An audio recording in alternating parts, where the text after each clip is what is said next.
And it's alright, baby, love is strong. We gotta get right back to where we started from.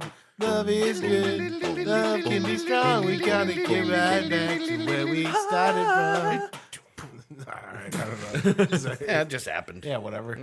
Welcome, hey, one and everybody. all, to the Three Dudes podcast. Yes. We're here That's today, what it is. every Tuesday, like usual, here in beautiful, sunny Dave's basement. So sunny. Ever since we put up these blackout sheets to try and absorb some of the sound, it does seem just always like we're in a cave. A bit. It's not. One would say that it's not always sunny in Dave's basement. It's rarely sunny in my basement. It's almost never sunny.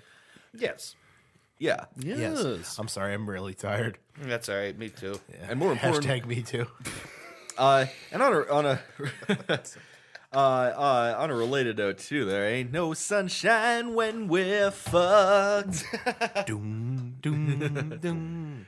Wonder what's gone wrong today.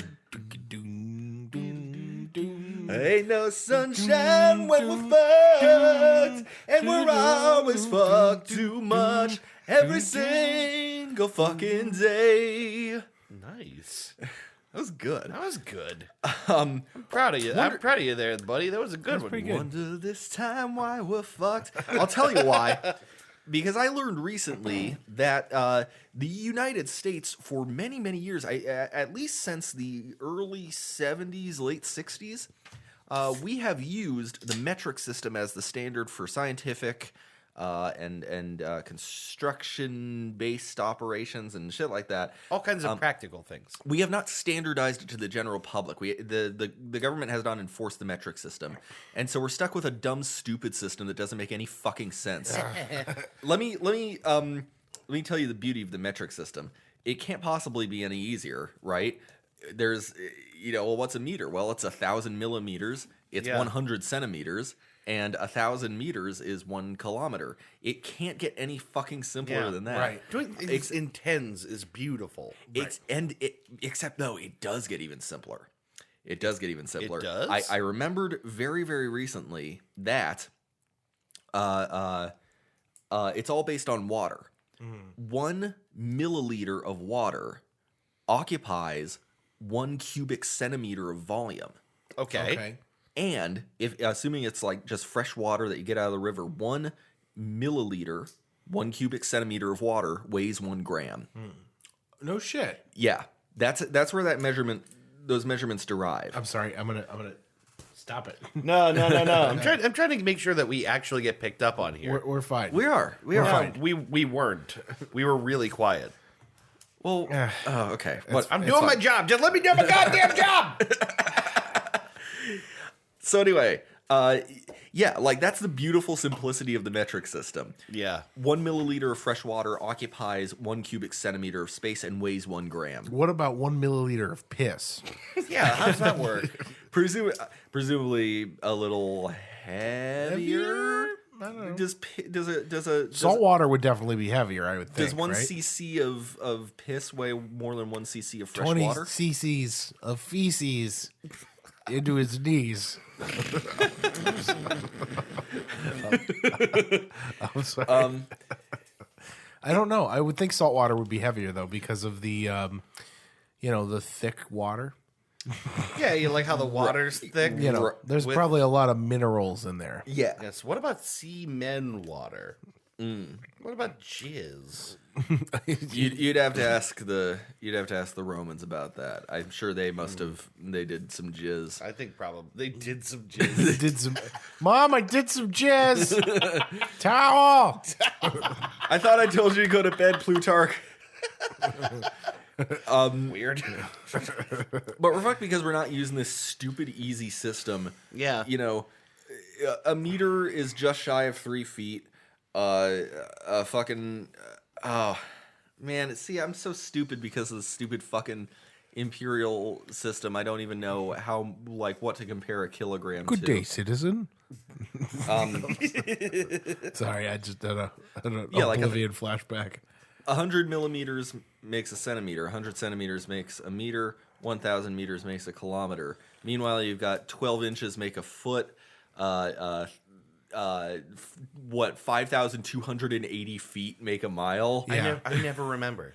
I literally never remember. It's some combination of those four numbers. Yeah. It's like trying to play Price is Right every time I do any kind of measurement in my head. Yeah. Meanwhile, if you tell me, it's 5 meters to your right, I'll know what the hell that means. Yeah. Right. It's I learned recently though that a hockey rink's standardized measurements are even integers in both metric and imperial, which is pretty sweet. Really? Yeah. That's interesting. I don't know about because there's specific dimensions for like the radius of the corners, and I don't know that translates into both, but yeah, it's like what 62 feet from end to end. Yeah, something like that. And then that's something like I don't know 26 or 27 meters or something like that. Someone must have thought about that a lot. Yeah. It was it's pretty ingenious. But yeah, no, literally the metric system couldn't be easier, and we don't use it. Yeah, right. At all. I'm still not really sure why. I think Nixon poo-pooed it when it was about to happen in the 70s. Nixon poo-pooed it, you say. Some kind of faggy commie Right. system. True story. It was going to go into usage in the 70s, and Richard Nixon put the shit stamp on that. Yeah. It wasn't going to happen. Thanks, Nixon, you Yeah. fucking idiot. Fuck you, Nixon. You fucking You stupid toad of a man. moron. you fucking loser. You ridiculous, bulbous-nosed toad man. This is why we didn't build you a library. right. Well, that and the impeachment. Yeah, So- listen, I gotta go deal with this whole impeachment bullshit. Oh, my God. Yeah, I guess I never understood why we never got rid of it. Yeah. Because this country's stupid. Yeah, No one is willing to accept change, even if that change makes complete sense. Yeah. Anyway. Man. Oh, and then fucking ounces, pints, quarts, and gallons. I don't know, man. No, none of that makes any goddamn sense. It really doesn't. You gotta do that thing they teach you in school where it's like you draw a big G and then you put like what? 4 Qs inside. Exactly. You don't remember It's it like, because okay. it's a stupid graph. Well, see, I know. Okay, so I know that quart because it's a quarter of Yeah. a gallon. Yeah. But But I forget this all the time. there's like what 8 ounces or 16 ounces in a pint. 16 ounces to a pound. Yeah. Pint. Yeah. Oh, yeah. And then there's ounces for weight as well. Yeah, right. Yeah, because U.S. Imperial is fucking stupid. No, it doesn't make any sense. And then there's fluid ounces, which Flood. Flood. Yeah. For measuring flood. flood. Yeah. Why in the world can't we just... You know what? Here's the thing. I bet they're teaching kids right now. I bet they're just, like, priming it now to just, like, finally get... Like, I learned metric when I was in school. yeah. I guess we didn't focus on it that much, though, did we? No. No. I was very surprised to learn that apparently cursive is being taught less and less in schools. Oh, that doesn't surprise me. Yeah. No. I don't think they teach it at all anymore. We don't need it. Yeah. It's not. We don't particularly need it, but it's... I mean, when you gotta come up with a signature as you get older, it's good to have something that actually looks nice. Yeah. you know? Well, I mean, that's the thing. The only time you ever really need it in adult life is Signing a signing a check, which Yeah. is also getting phased out. Right. So, Right. But I can't wait till I'm like 90 and I can write "suck my dick" on a piece of paper and hold it up to a crowd and nobody knows what the fuck that is. right. just a big, flourished, giant "suck my dick." You're already farther than I can get because I don't remember any cursive. I don't remember Really? none of it. I remember the whole alphabet. I remember my name. I had to look up when I was making that image thing for that's it. I fucked up the I and I had to remind myself. I had to Google how to make an I in cursive, a capital I. But you have an I in your name. Not a capital I. Oh, the capital. The Oh, capital, it's the yeah. stupid little like hooky. Also, that it doesn't even show up in my. If you look at my signature, it's just a big B followed by like a Like squiggle like line. yeah, a short squiggle Right. and a low sweeping thing for the J, and then a long squiggle. See, and then an R followed by several long squiggles. I found a way to make it even more simple. I don't even Yeah. write Chris anymore. Whenever I Yeah. sign my name, I just do this. Oh, so you just do a C. C With a little dashy guy. C with a period and then a B and then a bunch of little squiggly lines with a little tail Yeah. at It's the a end. good looking signature. This is fair. This is fairly common for mine. Ah, okay. It's very sloppy. Right. You guys want to see how I sign things anymore? Where Yeah, but you recognize it. you know those Right. electronic displays where you got to sign something? You want to see what my signature is? It's this. It's just one B. You give him the D. Just a cursive one D. big That's all I do. So here's the thing. I know if I ever have to prove that I didn't sign it. That's it. That's it. Right. Like if it has my full name, I know I didn't sign it because Right. I don't. That's why I do the thing with the capital D. Because if I ever come across that, I'll go, I didn't write that. I don't write my name. Yeah. Right. I just sign like a big giant cursive D and move on. Right. Yeah. Yeah, because who the fuck has time for any of this shit? Nobody. All you have to do is make a mark on the page. Yeah, right. I was always taught when I was younger that no, you have to sign your full name. That's not true. You just have to make a mark on the page that you read. The whole entire point of the signature is to put a legal binding mark on it, so they can tell in court if it's actually Right. you who signs it. Yeah. Yeah. You can Yeah. draw a wiener with little dribbles coming out of it, Right, and that's your right. signature. This is If you do it every time, that's your signature. Yeah, and that's the other thing. And I if do. you can't read, as long as you can make some kind of identifying mark, that counts as a signature. I just drew the pointiest penis ever. We didn't, that's where like signet rings come from. You know, that was kind of your own personal signature. Is Yeah. when you Yeah. stamped a wax seal. yeah. That's It's a really smart idea. I should get a Because signet ring. widespread literacy is actually a fairly recent thing Yeah. too, which is also notable. Yeah. Oh, Man, you are Don't tired. do that, I'm sorry. Yawn.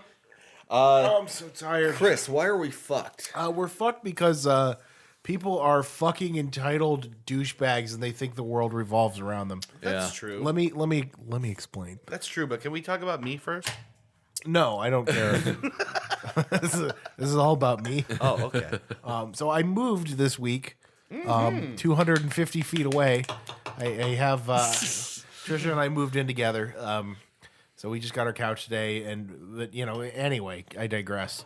I've been selling off some stuff on the Facebook buy sell trade page, which Yeah. actually is a really good addition. Thank you, Mark Zuckerberg, for that. You reptilian scum. Thank you, Zuck.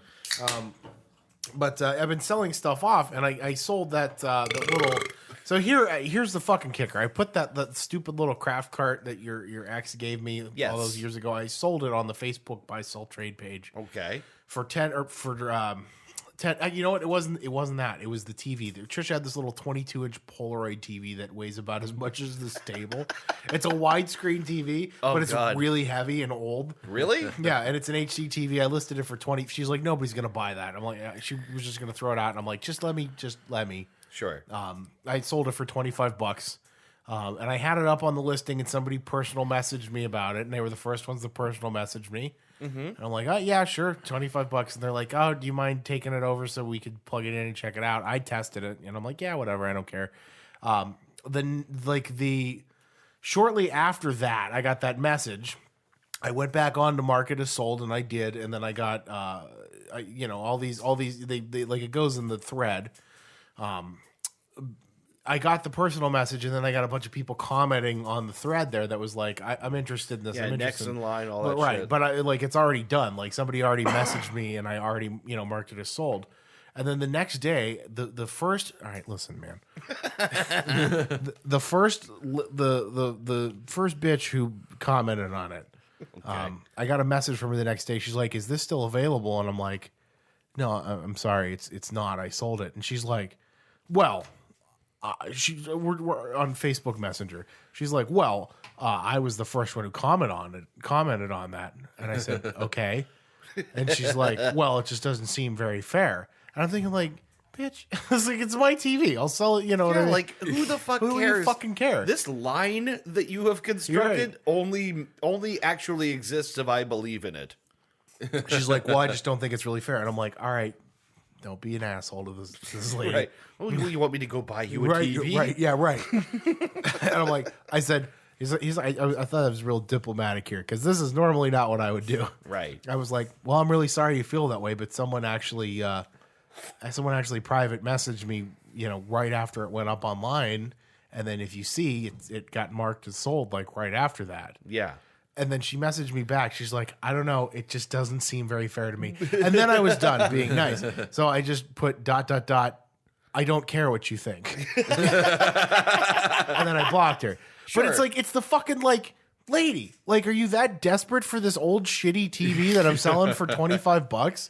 Somebody else is going to sell an old shitty TV for $25. Yes, that happens All the time. every 5 minutes. We were looking for couches. I saw 4 today that are just, you know what I mean? What's really amazing is like if she really fucking wanted it that badly, offer 30.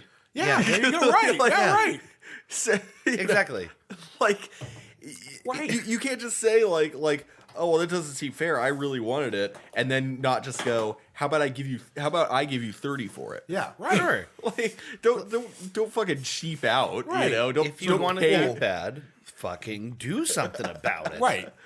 It just pissed me off. It's like the level of entitlement there. Yeah. It's just like, God, I get it. I'm sorry you didn't get your fucking shitty TV that I don't want, that is my garbage. Like, I'm sorry my garbage wasn't available for you. just go, like, if you want a TV under $50, they're all over the place on that group. Yeah. All over the place. Yeah. It was just something we were getting rid of. I probably could have got 40 for it, but I didn't want to like sit there and wait for somebody to take it. Yeah. I just wanted it to go real fast, and it did.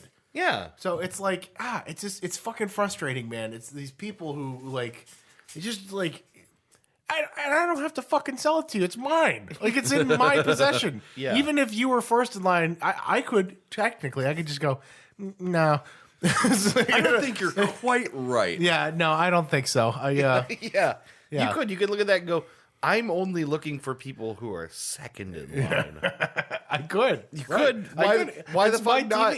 Why not go to the, I don't think that's very fair. I don't really care what you think. why not go to the bottom It's actually person? perfectly fair. That's right. Considering that none of this is yours. This is Not only is she entitled, she's wrong. right. Right. It's perfectly fair, actually. Right. She drives wasn't me the first. insane. And the thing is, like, if you're first, I put on there first $25 takes it. Sure. This lady messaged me. She's like, hey, is this available? And I'm like, you're the first person who messaged me. When do you want it? You know, That is the fairest thing. first $25. Right. Yeah. I had $25. Let's do this. Right, exactly. You know- it's not the first $25 who also posts publicly and also feels Right. it's fair. Right. So that's the thing. It's not only is it actually fair, but she's actually wrong about that. It's Yeah. like, Yeah. like, even if I decided I don't want to sell this to you for whatever reason, that's well within my right to do that. Oh, yeah. Because it's not your TV. It's my TV. It's not your TV. I could look at you and go, no, you look like a cunt. I really don't want to sell this to you. Yeah. Which, to be fair, I didn't look at her picture and assume that, but now I know. Yeah, well, now you know. Like, it's just annoying. It's just fucking, I don't know. Yeah. The vast majority of the experiences I've had with buy, sell, trade shit have been very straightforward. Yeah, right. Very simple. Quick and to the point. And when someone else gets it, you don't get to complain. You go, oh, shucks, my mistake. I didn't message you sooner. Sorry. Yes. I even drove the fucking thing over so these guys could make sure it works. Yeah. You know what I mean? Like, it's, You know what I wish you did instead, though?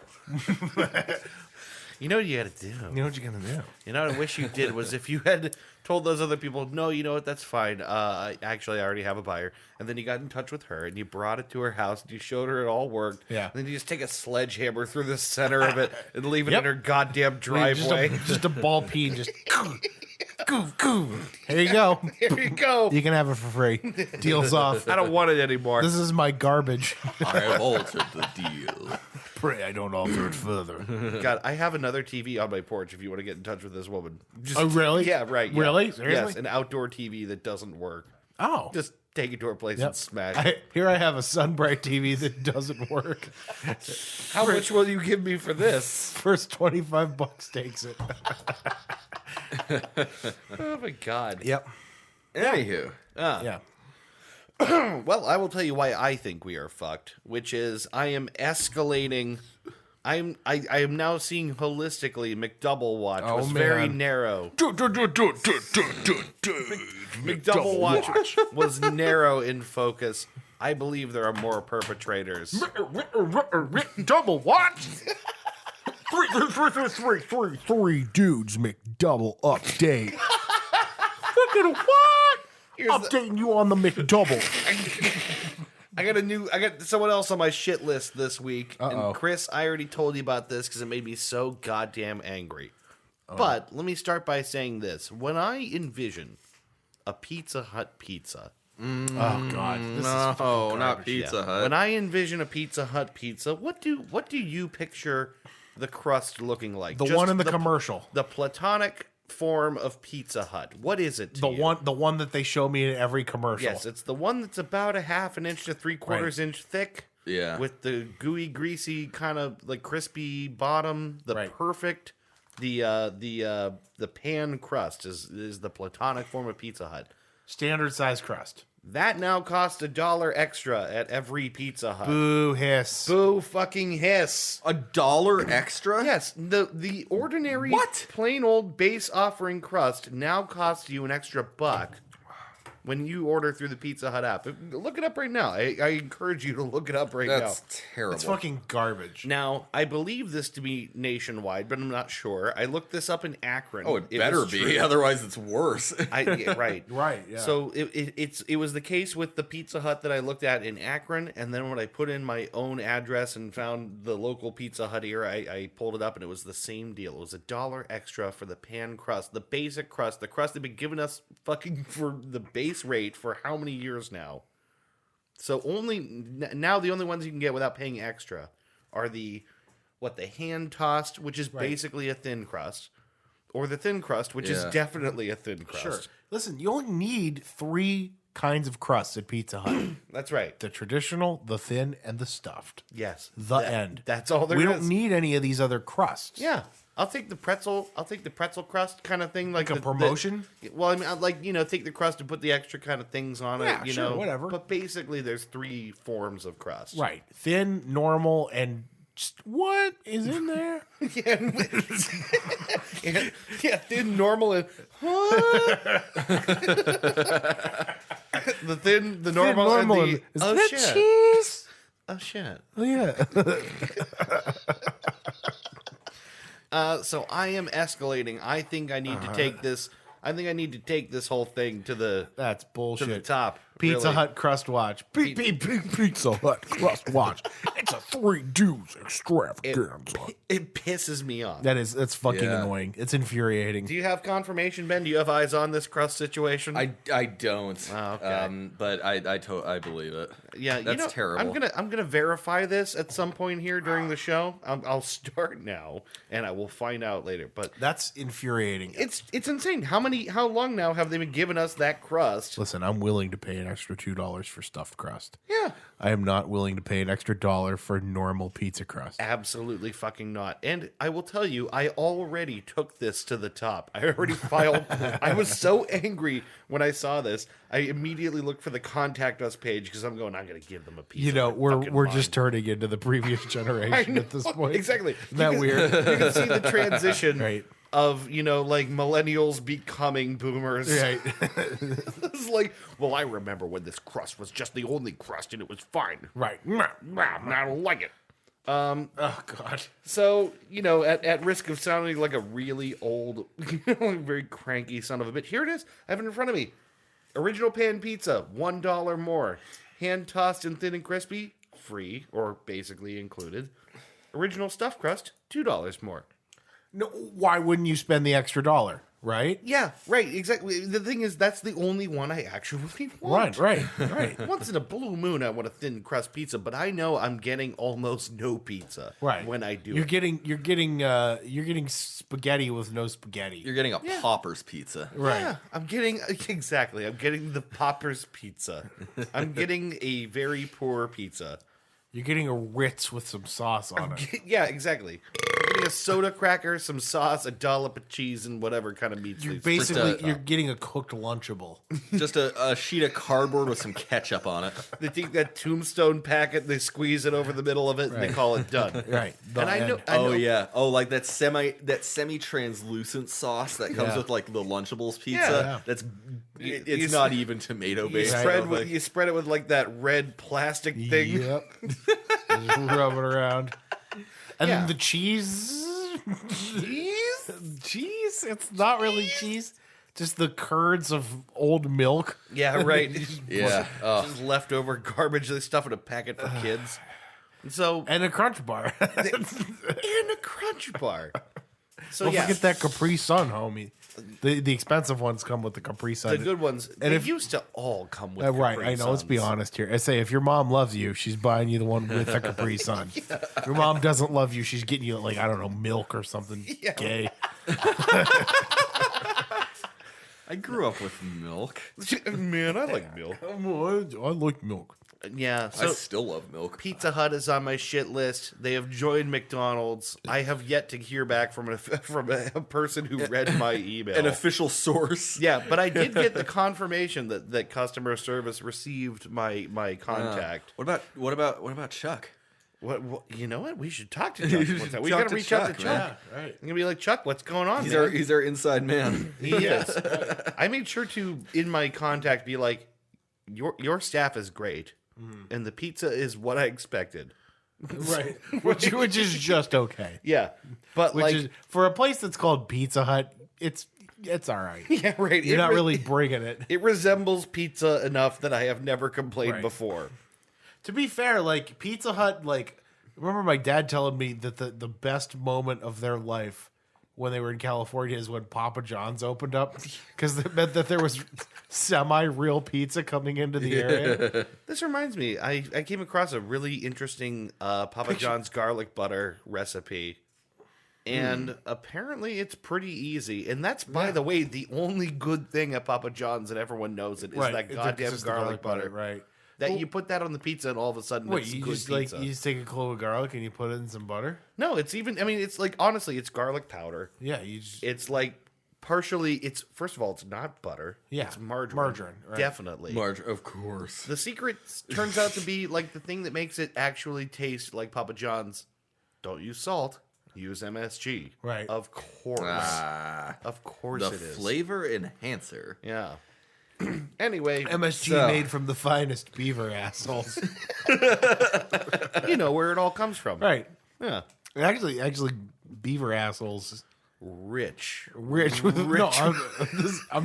Delicious. You're making jokes. I'm serious. That's where they get a lot of that artificial flavoring from. Is Are you serious? You don't know no, this? no, but not for MSG. There's no way they get. Well, it stands for mighty small.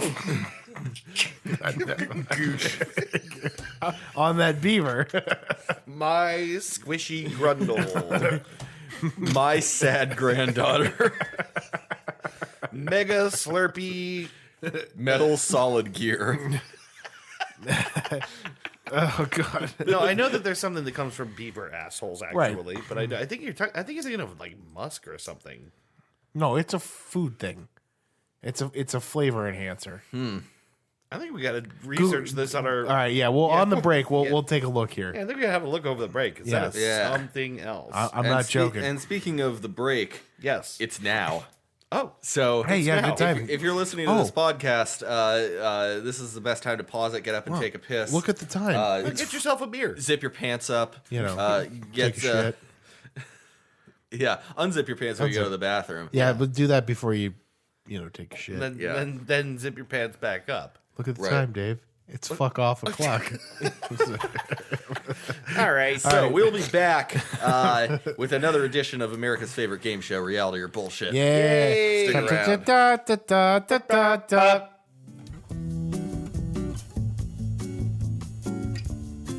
Hey guys, you've been listening to and enjoying the Three Dude Cast. We hope you've been enjoying it anyway, but if you have, mash that like button. Yeah, smash that fucking like button. It looks like a heart on SoundCloud, I think. I think Something like that. And if you really want to hear more of our stuff, You can subscribe to us, Yeah, or rate and review us on iTunes and Google Play. and we're everywhere. SoundCloud, everywhere. we're always with you. Always. Yeah. Yeah. Yeah. Yeah. Yeah. Yeah. All right, well, welcome back to the Three Dudes Podcast. Time for everyone's favorite game show. Yes. Is it reality or is it bullshit? Or Bullshit. Or as Aubrey once famously called it, fact or crap. Factor crap. We can't use factor crap because it's an actual Actual- board game. Oh, really? Yeah, that is an actual board game. So it's not called fact or crap. No, this is why That's not what we're calling it. this is why I've chosen reality or bullshit. Some people prefer R&B, but I prefer to choose only one. I like it. Reality or bullshit. Now, R and or B. we've lived in Ohio for a long time. You may be familiar with Antioch College in Yellow Springs, Ohio. I've heard the name. I actually don't know where exactly that is. I don't either. Okay. But you may be familiar in Yellow Springs. with the name Antioch, Ohio. Okay. Antioch, Ohio is prominently featured on a couple of lists of strange college mottos. There's some interesting ones out there. There was one that was founded in the 60s where the motto is something akin to hang loose or no, let it all hang out is what the motto is. Oh, okay. But Antioch's is very weird. It's been referred to as Klingon-esque. And it is live as a coward or die with honor. Jesus Christ. Is that reality or is that bullshit? That's pretty goddamn heavy. Ooh, wait, all right, let's think about this here for a minute. Because what it could be is something close to that, but not exactly. That's true. He is trying to he's trying to give us the old stumperoonie. Live as a coward or die with honor. Is the motto of Antioch College in Yellow Springs, Ohio. Is that reality or is that bullshit? Oh my! It's been referred to as Klingon-esque. Klingon-esque. Now, I have this feeling. So my first instinct is, well, Ben's a guy. He's into Star Trek. You know, calling something Klingon-esque. Now that just sounds like him. But It sounds like a Klingon thing. Like you don't even have to be familiar with Yeah, Star right. Trek Right. to get that. You know. that's the thing is, I think you might. I don't think that necessarily means that you made this up. right. This is a hard one. Yeah, this is a hard I'm one. thinking about it here. It sounds like that kind of patriotic shit, sort of like the You symbiotic, patriotic, slam bug net. yeah, Right? like that. Right. Right. Right. Do you have any inclinations? here? Like my initial inclination was yes, that's fact. But the more I think about it, the more I'm leaning towards bullshit. I think it's close to that. You think it's not quite that? I think it's not quite that. I think you might have tweaked it. What are you thinking? We're gonna talk through this if that's okay. Sure. 'Cause Sure. I'm- By all means. I have this feeling that it's true. You think? In exactly the form he gave it to us. And I think that because like I feel like I'm like resisting my internal urge to be like, oh no, that's just something Ben wrote because it sounds like something he would think of. But no, I actually think it might be real. All right. Final answers. Yeah, final answer. I'm saying it's true. I'm gonna say bullshit.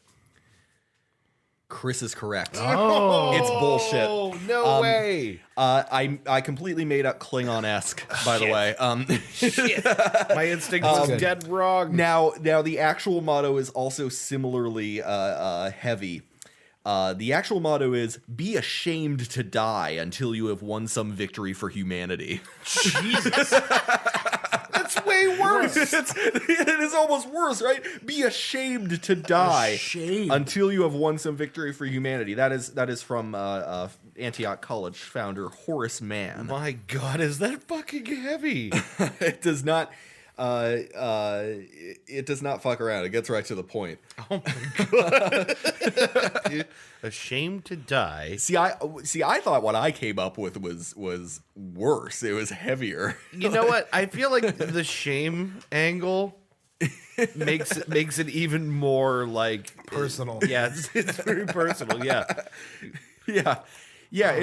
It was far away, Wow. maybe apart from "Let It All Hang Out." Far and away, like the most unusual motto that I had found. I went to researching college mottos, and That's a really good one. Yeah. That's a really good one. We had to think about that a little bit. Yeah. Because my first inclination is like that's too weird to be, you know. See, I went in the direction that like feeling like, oh well, that's something Ben would write, and then ultimately, I guess yes, it was. it is something I wrote. Well, good one. Thank you. Yeah. Yeah, it's an intense one. Yeah. There's usually stuff about like live for truth, live for do things. You're here to earn a fucking degree, learn some Latin while you're at it. Latin. And then there's that one where it says unless you have died doing something great for humanity, you should be fucking ashamed of yourself. Way ahead of you guys. Way ahead of you. Oh, so anyway. Yeah. Anyway. I went through a few different ideas for topics this week. I actually asked for outside help, and I got a couple of good ideas I might save for later weeks. Because the trick is to find something that kind of bottlenecks into a specific topic that has a lot to talk about. Sure. Yeah, we were talking about this the other day. Is like finding a good topic is increasingly tricky. Yeah. It's not like we don't have a lot of things to talk about, but somehow like Sure. the topic itself is I've been saying this all season. It's a discussion for season 3.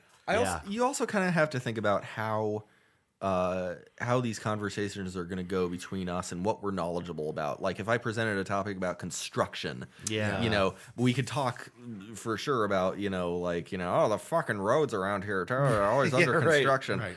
Would we be able to talk about engineering or sure, I could talk about contract work, various woodworking jigs. I could talk about very precise Certainly. cuts and very specific insider knowledge. But who wants to measure listen twice, to that? cut once.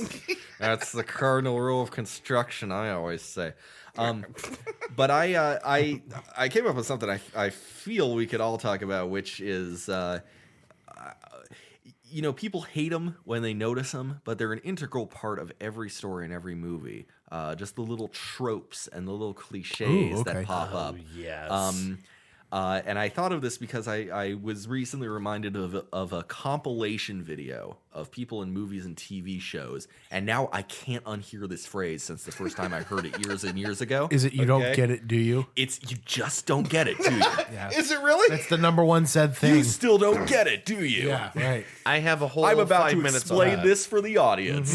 Yeah, I read that somewhere a long time ago that I- that was one of the most used movie tropes, and I can't can't unhear unhear it it now. right, Yeah. every single time. It's like You don't get it, do you? it's remarkable how it'll just kind of pass you by when Right. when you hear it every once in a while in a movie, but when you see a compilation, it's like, oh shit, this really is everywhere. It's isn't everywhere, it? yeah. You still don't understand, do you? Can I tell you? You were never supposed to win this from the beginning. You're living in a dream world, Neo. On this topic, I think I might have recommended on this podcast a little while back a podcast called the Tannis Podcast.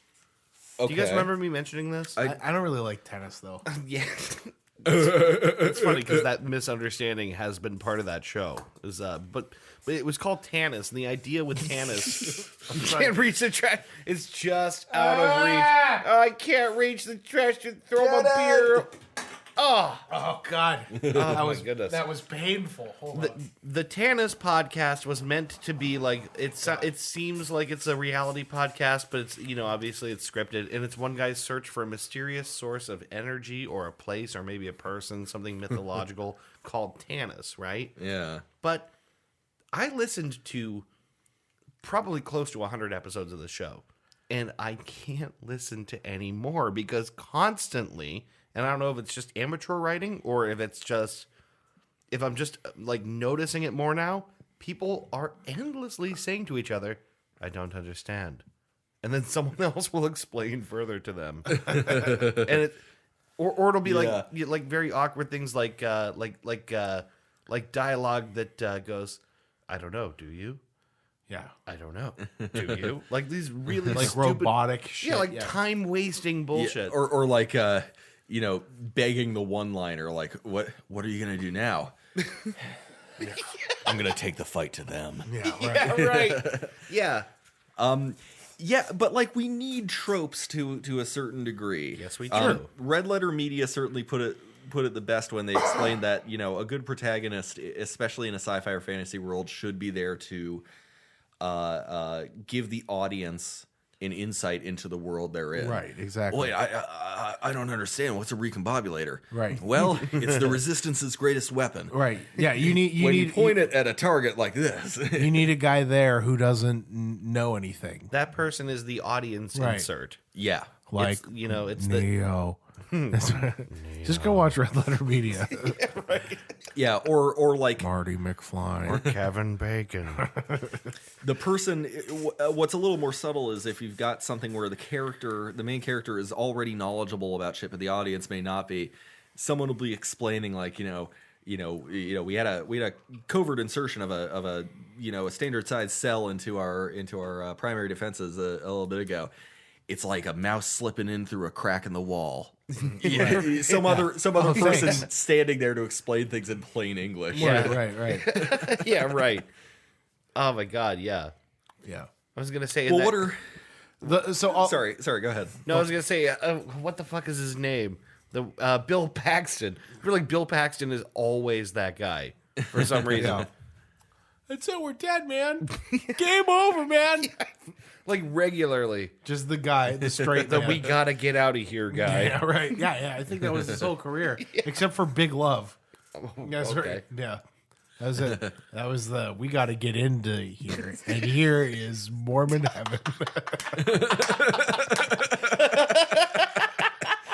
You gotta get into here, man. Game over, man. Meet the creator, man. That's not. Oh God! Whoa, Completely whoa. silent. Oh, are you okay? Oh shit! He ripped his God. headphone Your cord headphones out. up. Yeah. Can you hear yourself? Oh, There no, you go. it's gone. Oh, Chris, we could hear you just Oh, fine. God, it's so you weird. didn't have to yell. Oh God! Sorry. Hey, I'm back, everybody. Yes, Sorry. you were always here. Sorry, everybody was freaking out, but I'm back now. So So what are like some of your favorite?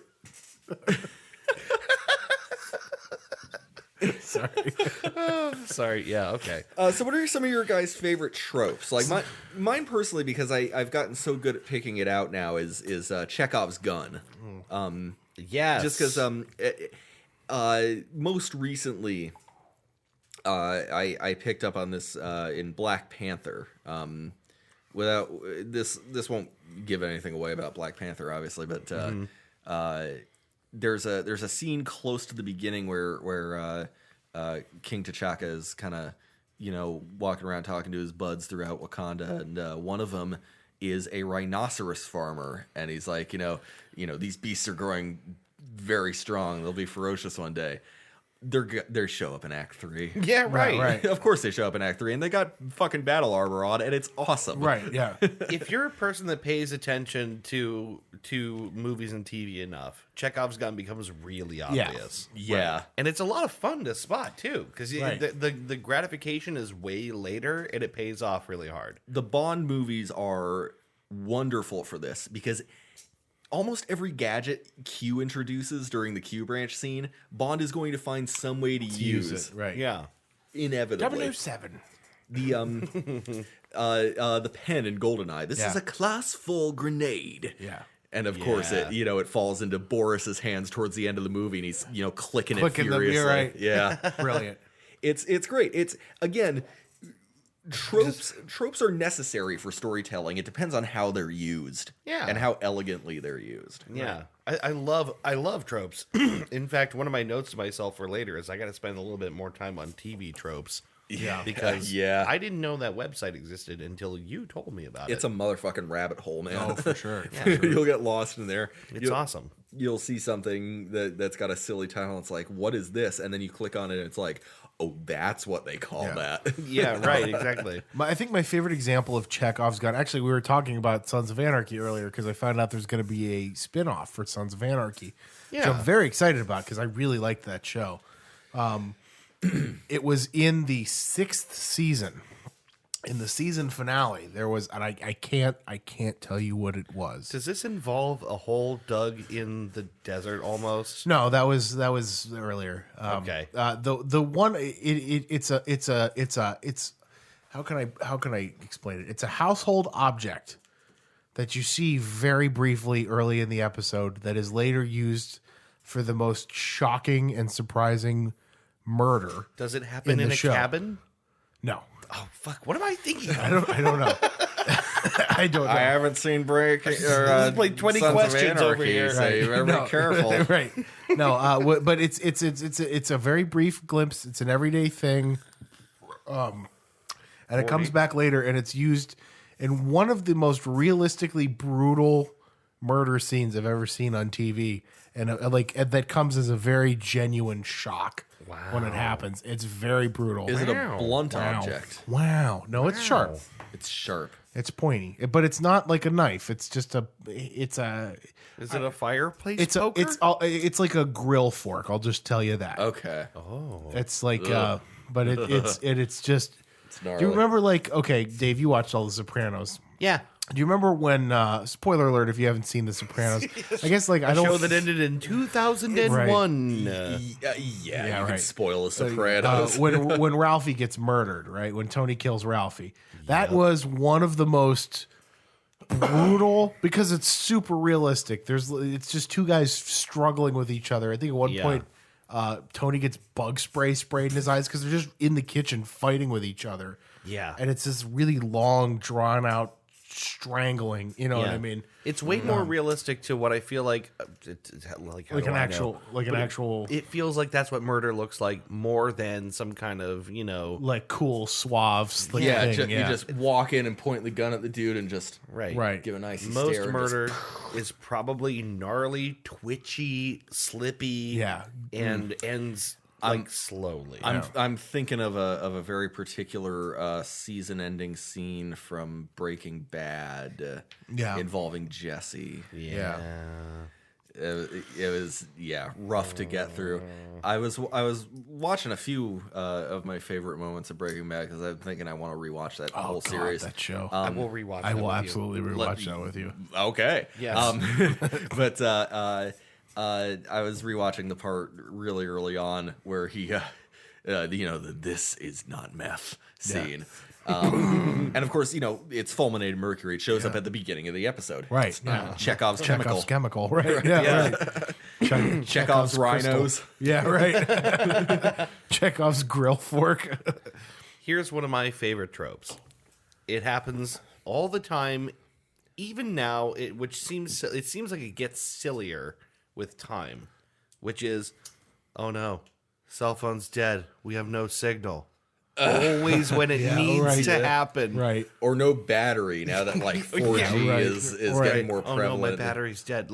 Always when the characters need to be inaccessible to everyone else. Right. Magically, their signal dies, their phone battery dies, they're done. Let me just say this. I've never in the last 5 years had my phone die on me ever. Yeah. I'm constantly surrounded by a charger at some interval. Yeah, it's very rare anymore that my phone actually dies. Right. Here's something really weird. I've been playing a lot of Far Cry 5 lately.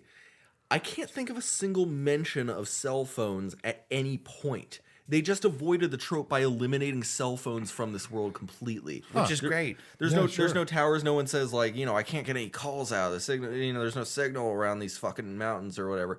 Yeah. I now that I'm thinking about it, I don't recall a single Morty cell phone ever mentioned in Far Cry 5, which is strange, but it would be stranger to have the trope come up. Yeah. Yeah, it would be actually. I mean, considering the immersion of your environment and how everything is super rural and distant from everything, to even have the cell phone be a huge thing. Yeah, but then at the same time you'll have I just ran into a character who wants me to collect cheeseburger bobbleheads. Cheeseburger is a bear mascot holding a cheeseburger, and he wants me to collect these bobbleheads because he mentions he wants to sell them online. They're collector's items. There's only 10 of them in the entire game, and he wants to collect them so he can sell them online, and which is again like a modern. And it's obvious the game takes place in modern times, Right. But yet again, there's no real mention of cell phones that I've seen in Far Cry 5, which is brilliant because I didn't even realize it until now. Yeah. Now. It's funny because the cell phone is dead thing is an extension of what I think was for example, half the reason that nothing that happens in Seinfeld would ever happen today. Right. Is because we have cell phones. Right.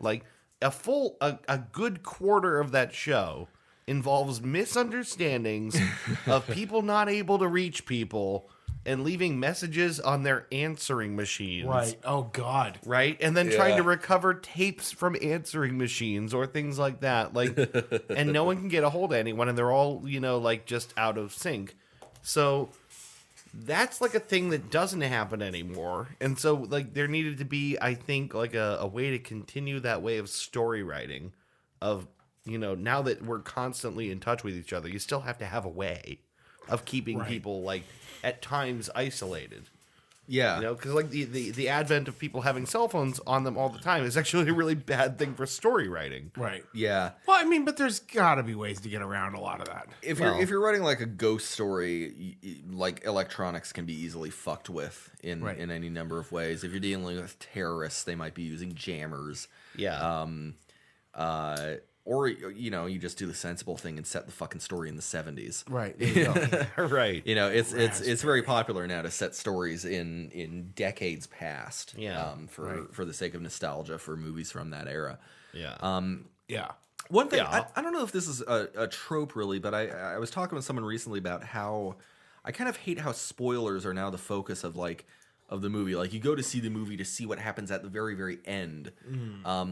Versus like say Citizen Kane. Like, the important part is not the end, right? Yeah, the important part's the experience. The important part's not the fact that Rosebud is his sled. Like, no one's that's not that's spoiler, quote unquote. With Citizen Kane, the ending is inevitable. Right. We're given the ending. Yeah, the point is the rise and fall of Charles Foster Kane, his loss of innocence. Yeah. And when you see that at the end, it's like oh, it's a symbol. Yeah. It's not a spoiler at all. It's spoiler, not a fucking. right. It was a sled. It was a Stupid sled. Right. I just saved you two. What's that Two family? long boobless hours. 2 long boobless hours. I think about the scene at the end. This is like the 4th time we've talked about Citizen Kane on this show. I love that movie. It's a great movie. But the scene at the end where he's talking to his wife, who is just in this gigantic house with 90 bedrooms and is bored. Yeah. And doesn't want to be there anymore. And he's trying to talk her into staying so he's not alone and doesn't get anywhere. Like, they get in a fight and he's like, oh, fine, leave. And then he comes back and he's like, basically this powerful man begging to have some kind of company. Yeah. That to me, like, that's the scene, right? Super Right. raw. Like, there's no spoiler in Citizen Kane.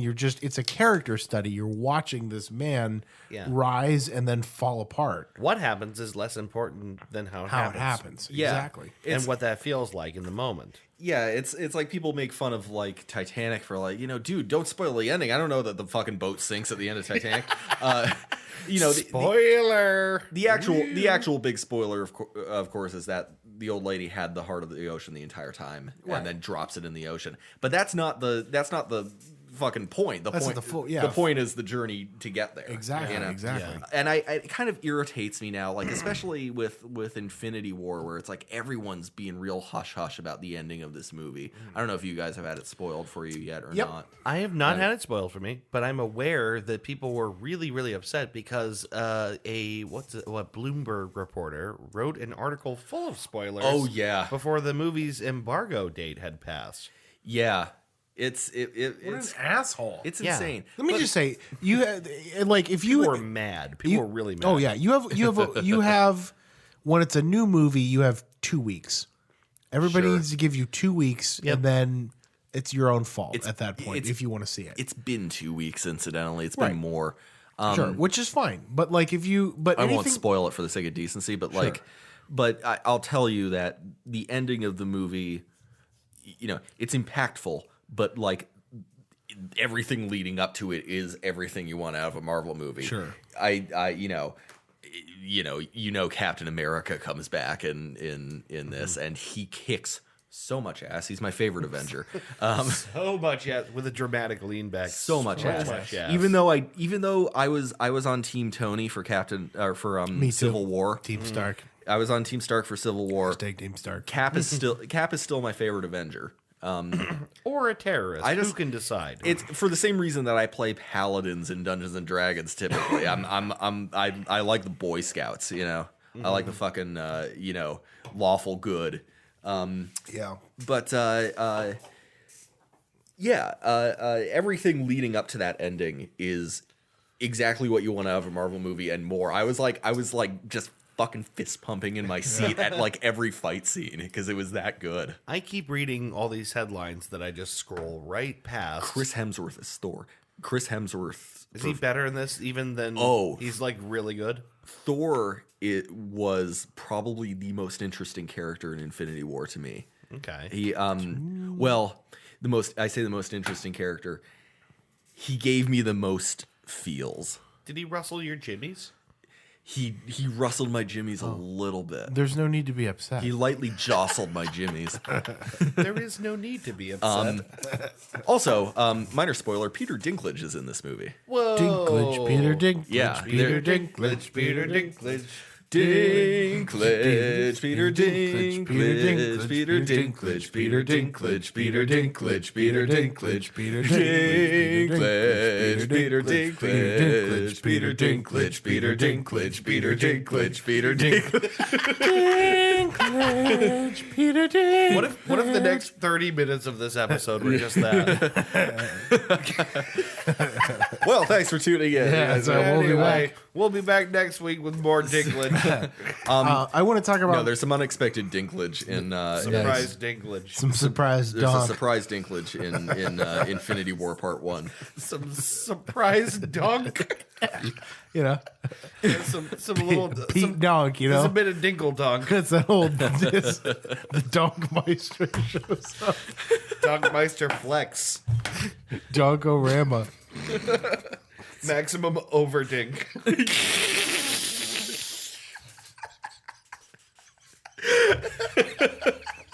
We have our episode subtitle right there. Maximum overdink. Writing that down. I want to talk about my favorite. Your favorite trope? Yes, because this is something that could be done very well or ruin the movie completely. Nice. The MacGuffin. Oh, the MacGuffin. I love the MacGuffin. Yes. It's a very convenient way to drive a plot, but you're right, it can make or break a with a little movie. sausage and egg, it can make your morning. If it's too stupid, it will definitely. You know, the sausage and egg McGuffin. The sausage MacGuffin. I prefer the sausage McGrungle. Like the sausage McGrundle. I prefer the sausage McDinklage, but you know, everyone's different. Yeah. Right. Perfect example, I think. The One Ring is a perfect MacGuffin because it drives the plot, but it also creates and furthers drama around it.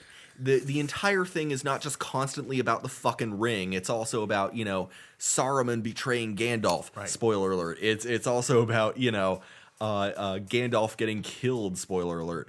You see how irritating spoiler shit is? You know what? Fuck it. It's so... It's old. I said 2 weeks. 2 weeks. I'll tell you what. I'll even be more generous. I'll say 2 years, major release. After that, no guilt at all. Yeah. Yeah. 2 years, no guilt. Yep, pretty much. Anyway. But anyway, yeah, Saruman betrays Gandalf. Gandalf gets killed by the Balrog. Fucking Boromir getting killed. Sure. For reasons that you only find out about in the extended editions. Right. Or unless if you've read the books. There's lots of great examples, like the Maltese Falcon. Maybe like the original film example of the MacGuffin. Mm-hmm. The Infinity Stone in the first Guardians of the Galaxy movie. We don't care what it does. Let's just go find it. It's just the thing the thing to focus on. Right. How about the Holy Grail in Last Crusade? Right. My favorite Indiana Jones movie. The literal original MacGuffin. Yeah. As outlined in the tales of Arthur's Round Table. Right. It's the original mystical MacGuffin. Right. No, incidentally, that is, and maybe I think pretty much everybody disagrees with me, but that's my favorite Indiana Jones movie. I love that movie. Last Crusade is fantastic. It's really good. Sean Connery is his dad. I actually haven't watched them all. Oh, you haven't watched them all? In fairness, I haven't watched them all. Oh, dude, we're going to have an indie marathon. I'm not even sure which ones I've watched. I mean, I believe I don't know for sure. Dude, we're going to really have to switch that. Yeah. Junior! Junior, right? Indiana. Indiana That's was not- the dog. Yeah, right. Yes. Indiana. I Call the dog Indiana. I think that all the time and haven't seen that one either. Every time I look at your dog, I'm like, Indiana was the dog. How did you know she was a Nazi? She talks in her sleep.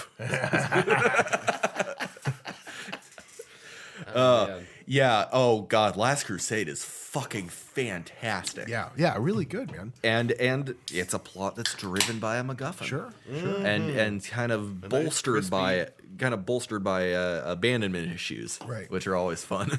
Yeah, right. That's always nice. That's always Thanks, Sean Connery. fun. But like, there's also a lot of real. You know what? I would also include the Pick of Destiny from Tenacious D and the Pick of Destiny. God, yeah. in good MacGuffins, because that's just like that's the plot of the movie. It's perfect. And incidentally, they're making a second Tenacious D movie. I don't know if you guys heard that. They announced that they're making Tenacious D 2. Oh my God. Fucking stoked. Yeah. Super Internet stoked. rejoice. Yeah. Really excited about that. How about just a good old fashioned meal from White Castle from Harold and Kumar? Right. Yeah. Right.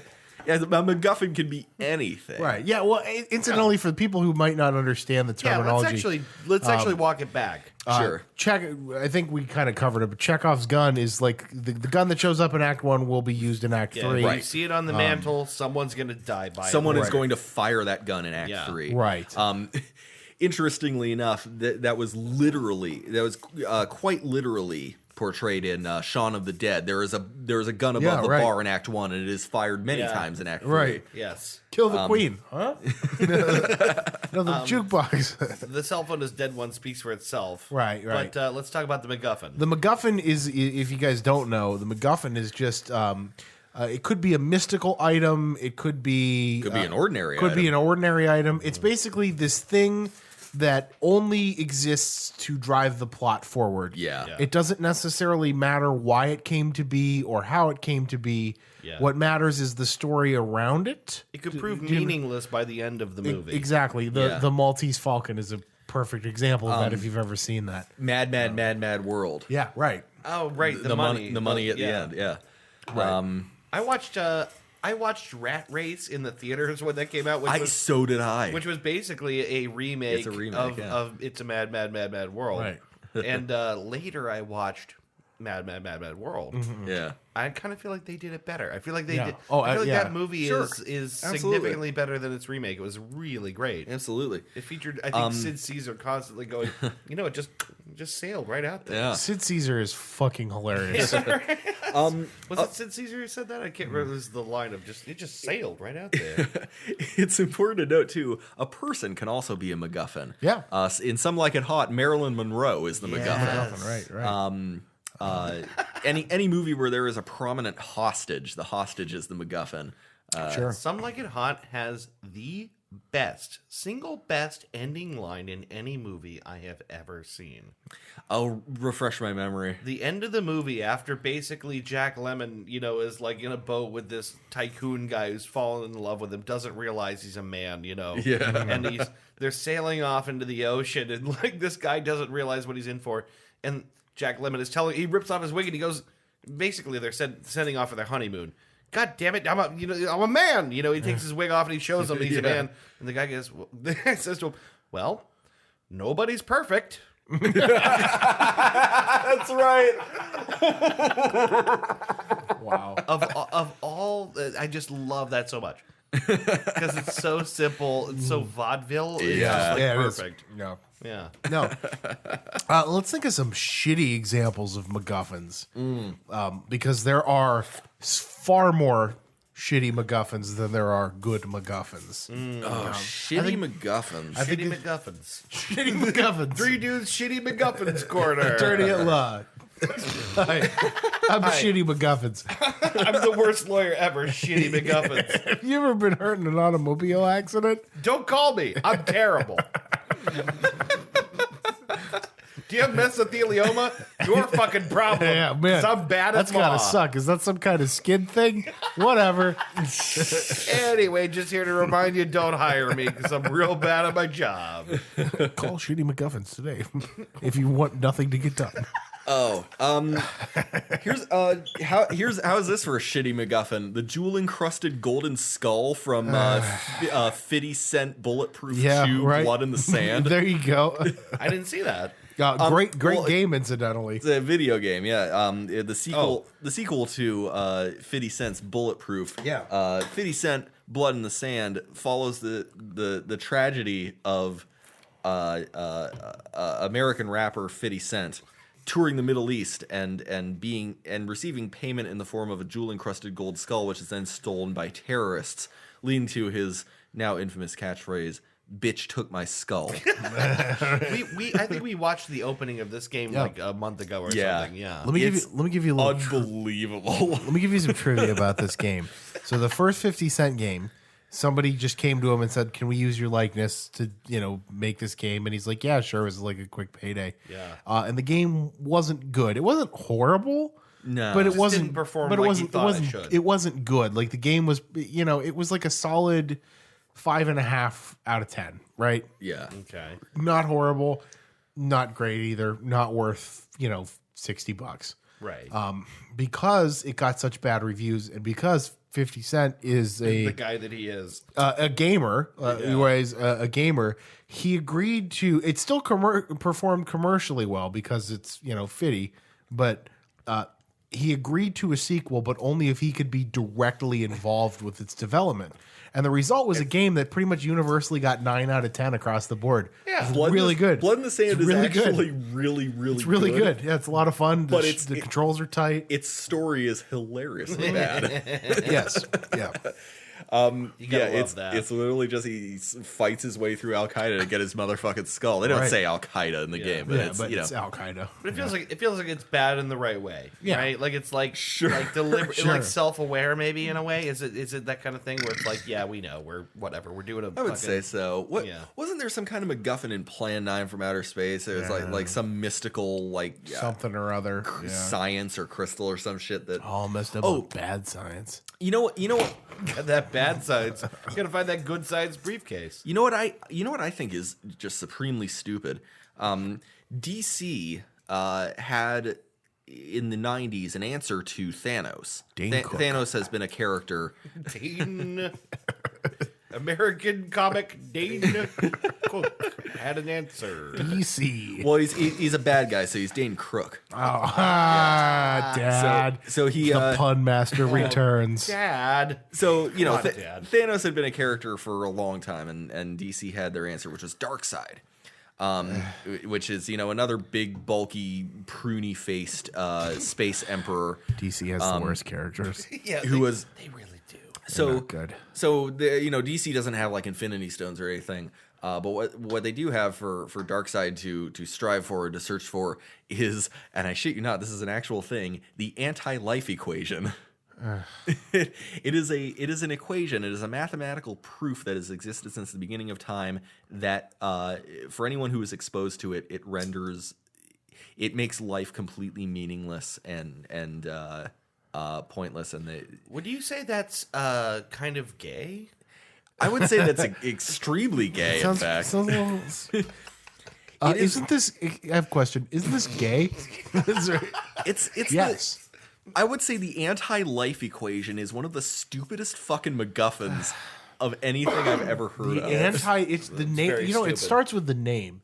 The name is stupid. If you have a stupid name for it, It's a dumb name. What's even dumber? They've printed the equation. There is an actual equation you can look up on the DC wiki, and it's stupid. Oh my god! hold on. Fuck you, Let me DC Comics. let me look this up. Fuck you. So this is what Darkseid does.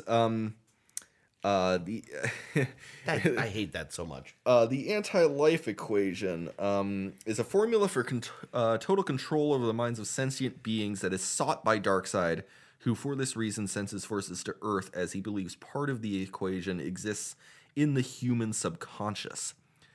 Because reasons... bad science. well, Just see, a bunch of bad science, I think. This is what I kind of like about Thanos is, like, even in the comics, he doesn't see in the movies. There's his own reasons for seeking the Infinity Stones, and it's scary because he genuinely thinks he's doing the right thing. Yeah. In the comics, it's because he's in love with the physical personification of death and wants to kill half the universe to impress her. Wow. That's pretty rad, though. So the anti-life equation. Let me see here. I think I have it here. I think, okay, I'll spoil it for you. It's in parentheses, life, right? Uh-huh. And then outside the parentheses, you just put a negative there. Is that it? Is that? I think I saw it. Here, I saw it. Yeah, I found it. I'm like yes. a math genius. So here it is. It's loneliness plus alienation plus fear plus despair plus self-worth divided by mockery divided by condemnation divided by misunderstanding times guilt times shame times failure times judgment n equals y where y equals hope and n equals folly, love equals lies, life equals death, and self equals dark side. I told you it was stupid. I have never hated DC more, ever. I've never hated them more. Wait, there's also, I found here, there's a life equation. There is a life equation. Yes, which is companionship plus understanding plus assurance plus joy plus altruism divided by respect divided by commendation for some reason divided by sympathy x. Oh, times. That must be times. Divided by sympathy times innocence times dignity times success times acceptance.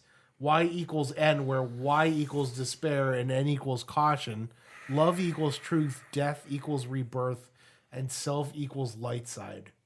I've never, ever in my life. That is the dumbest shit. I've never hated DC more than right now. I submit humbly that the anti-life equation is the stupidest MacGuffin in the world. If it's not Batman or Wonder Woman, I don't care. I'm pretty sure the anti-life equation is just whatever the hell is inside a monster thick burger. I'm trying to think about like shitty MacGuffins because they're everywhere. Terrible McMuffins, Ben. Here's the anything with no. Are you calling me a terrible McMuffin? No, I'm asking you. Ben, you're a terrible McMuffin. Thank you. Anything with no breakfast meat on it. Called worse by better. Like an egg McMuffin, it's just a biscuit with an egg. Yeah. Not a McMuffin. Not a McMuffin. Gotta have some meat on there. If your McMuffin is a salad topped with croutons. Right. Terrible McMuffins. No. Right. Why would you even? If your McMuffin is you got to order them separate. It's like, oh, we got to charge you for both. It's like, I don't care. Well, you should, because that's not a McMuffin. If your McMuffin is a rusty old pipe with soap in it, not a McMuffin. Here's why bad MacGuffins are hard to think of. Is because the movies that they are related to are forgettable. So forgettable. Yeah. Yeah, they really are. Like movies with good MacGuffins tend to be good outside of the MacGuffin. Because again, it depends on how you use the MacGuffin. Right. It can't just be like. I would argue even that the briefcase from Pulp Fiction is itself a MacGuffin, even though it factors into like less than 10% of the story. Right, but it is still in there. It's a big driver behind the main plot, like what you think the plot is. Right. Yeah. Well, but Tarantino expertly does that, which is one of the things I liked about the first Guardians of the Galaxy is we don't need like this crazy backstory of the Infinity Stone. It's just like it does this thing. And they're like, okay, cool, whatever. You know, the second Guardians of the Galaxy does that really well too. Yeah, right, exactly. There's not really a MacGuffin in that movie. It's a character arc. It's a character story. Sure. Featuring Kurt Russell. Yeah. Which is always good. Yeah, right. But no, like, oh God, where were we? We were talking about how bad MacGuffins tend to make movies forgettable. I know. What was the first movie I talked about before Guardians of the Galaxy? I completely lost my place, everybody. I'm so sorry. We were talking about Tarantino. Oh, Pulp Fiction. Yeah. Yeah, I would consider the if you've never seen Pulp Fiction and you're listening to this, I don't know what's wrong with you, but go watch Pulp Fiction. But yeah, I would consider the briefcase a MacGuffin because it is. At several intervals of the story, something that has driven the characters forward. Yeah. And I think Tarantino handles it really expertly by not telling you what's in the briefcase. Yeah, what's in the briefcase doesn't matter. It's irrelevant. What matters is that some of the characters are interested in it, and that interest is what's going to drive the plot, and not the object itself necessarily. Right. The biggest hint we get, we don't get a hint, but like the most that we hear of it is like at the end. Spoiler alert: if you've never seen Pulp Fiction, it's chopped into different pieces. It's the same timeline, but told in different orders. Yeah. And the final scene. The two that you see at the beginning who are holding the diner hostage and robbing them go to rob Samuel L. Jackson's character Jules, who's got the briefcase like that where what I mean, and he opens it up and the only clue we get is like I think Samuel L. Jackson even says something like you know what that is, and the robber goes it's beautiful, and that's the only clue you get. It's got this little golden light in it. Yeah. Like, is it gold bullion? Is it? We don't know. It doesn't matter. It doesn't. There was a fan theory for a long time saying it was Marcellus Wallace's soul. Yeah. Which is an interesting interpretation. Right. I'll be right back. Continue talking about MacGuffin. Sure. Incidentally, when he comes back, I'm also gonna leave to go grab my pipe. So we're all gonna just rotate out here. Yeah, we're just doing the show in shifts. We were talking about the briefcase McMuffins, right? Yeah, McMuffins. Yeah. No, I heard you talk about the golden glow inside the briefcase. I was saying I think Tarantino handles that pretty expertly because it is a MacGuffin. Yeah. At least for certain intervals of the story, for certain parts of it. Yeah. But he doesn't tell you what's inside the briefcase, and it ultimately doesn't matter. Yeah. Which is the way that I think you should use it. You don't really need to know that much about the thing. You know what I mean? Right. As an audience, we just need to know that it's an important thing. Yeah, I think so too. We don't need, and even like the One Ring, we get a little backstory behind it, and that's important because it highlights certain story points, like when Frodo puts the ring on. Right. Yeah, right. I sort of feel like a MacGuffin is sort of like, and we're talking a lot about this one trope. Yeah. Sorry. But I think it's sort of like. A good metaphor would be like the irritant, the sand grain, the thing that forms the pearl. Yeah, right. Yeah, right. It's somehow at the center, but it's not entirely. It's only incidental to what becomes the story. Right. You know, which is actually a little bit ironic that we spent this much time talking about it. Right. This is a little thing. It's central to our plot. Right. It is. Yeah. I'll tell you about. Here's a trope I really hate. Okay. Is when two characters who, and usually a man and a woman, hate each other's guts, and then like at the end of Act 2 they're making out. There's ways to do this gracefully, where two characters may not get along at first but grow closer. At which nothing really does that like adversity. The classic example being Leia and Han Solo. Right. They start off just hating each other's guts in the first movie, and then by the end of it, adversity has brought them closer, and they kind of understand each other better. Yeah. And then you get probably one of my favorite kisses in movie history. Yeah. But then you've got weird shit like what was the fucking bad movie we watched with it was called like Strike Point Alpha or something like that. Is it the one, the time traveler one we watched over your place? That was called Stasis. Oh, right. I'm thinking of the one where this is some months back. There were a bunch of people in military prison, like a top secret military Black Site Alpha or something like that. Yeah, that sounds right. And God, that was so bad. And then like there's the woman character who, this is another trope I hate, by the way, when like they're like, hey little lady, I think you better like let the bed handle this, and then she like kills 5 guys in 2 seconds or whatever, and then like stands there with her hands on her hips and a shotgun and victory pose. Yeah. And they're like, it's like, I'm not a little lady, I'm a strong lady. Yeah. Yeah, I hate that. Yeah, I hate that so much. That only exists because of how many fucking dumb chuckleheads can't imagine the pretty lady being strong. I can't imagine. I cannot stand that. Take someone like I mean like okay. I'm gonna go back to Princess Leia again because it's so out of what you would think for her. Like you start getting her like sarcastic and snappy side when Luke comes in. She's like, "Aren't you a little short to be a stormtrooper?" And then she comes out just fucking blasting, and by this point you're like, it's almost like it's natural. It's supposed to happen because this is Princess Leia. She's been slowly building up to this. Yeah. And you would be pissed too if you were locked up in the fucking Death Star and your planet was just destroyed. Yeah. She's fucking mad. They did a great job with that in Spaceballs of capturing the essence of that thing. It was like, Shot my hair. my hair. Son of a bitch. Yeah. Yeah. I feel like this trope would not be so frustrating if it wasn't for the fact that, like, it continues. Like, I feel like it makes sense. The farther you go back in movie history, the more this trope is, like, completely... Because it feels like it was rooted in a time where it's like, hey, we're going to start to have some badass action bitches. This is going to be the thing now, where women are going to kick ass, and that's like a lesson for the moviegoer. But the good ones get some amount of characterization beforehand. Leia gets a lot of characterization, a lot of story. Her planet was just blown the fuck up. Of course she's going to come out guns blazing. Yeah. Ellen Ripley, by the time you know her in Aliens, she's already been through hell and back. She's been asleep for 70 years or whatever. Yeah, sure. And she's mad as fuck. Of course she's going to And she's not going to take it anymore. No.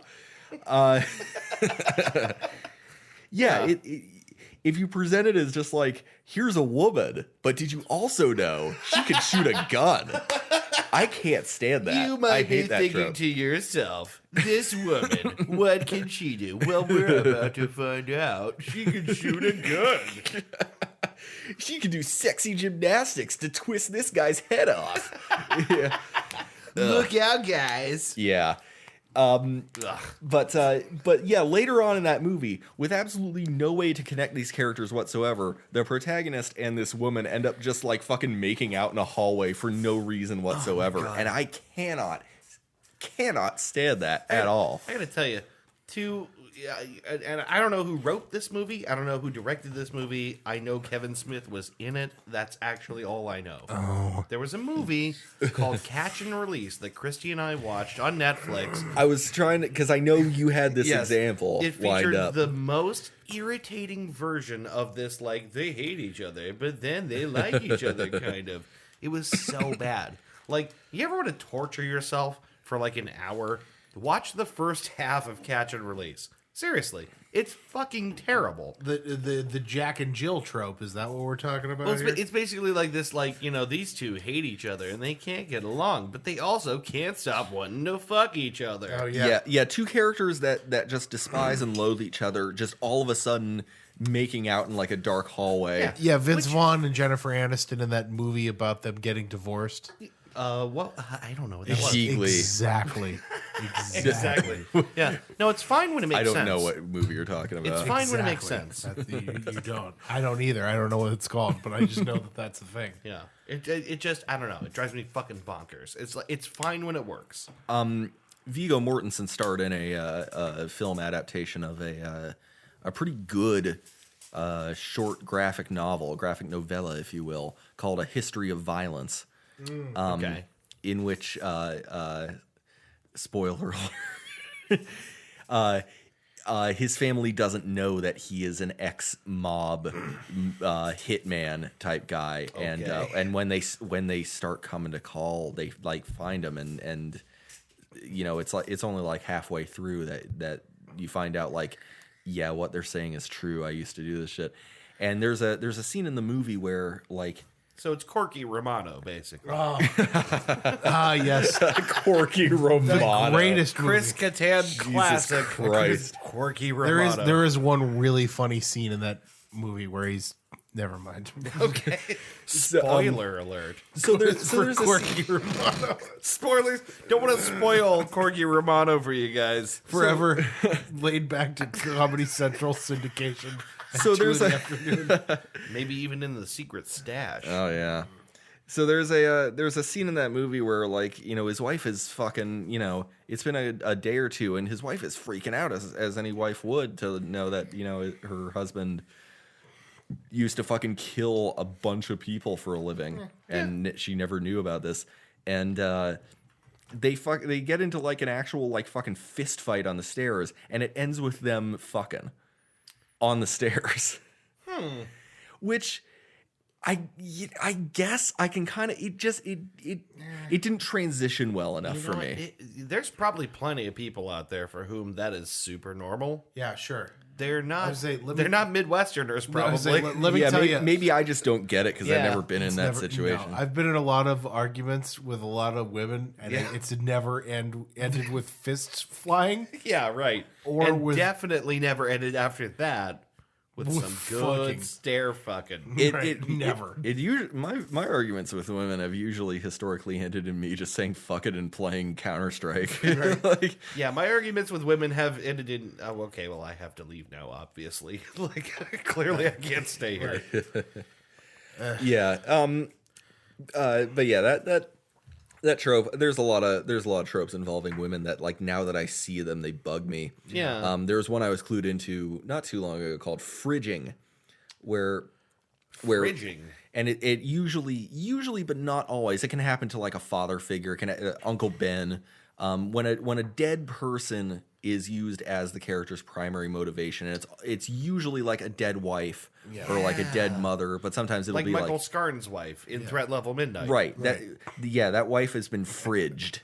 Right. She's dead, and that's the character's primary motivation and the primary drive for his character. The excellent example of that is John Wick, right? Oh yeah. The fantastic example of that is John Wick, because not only is his wife, not only is his wife kind of the big motivation, but that little it's not so much her as much as it is the little glimmer of peace and hope that was in that puppy.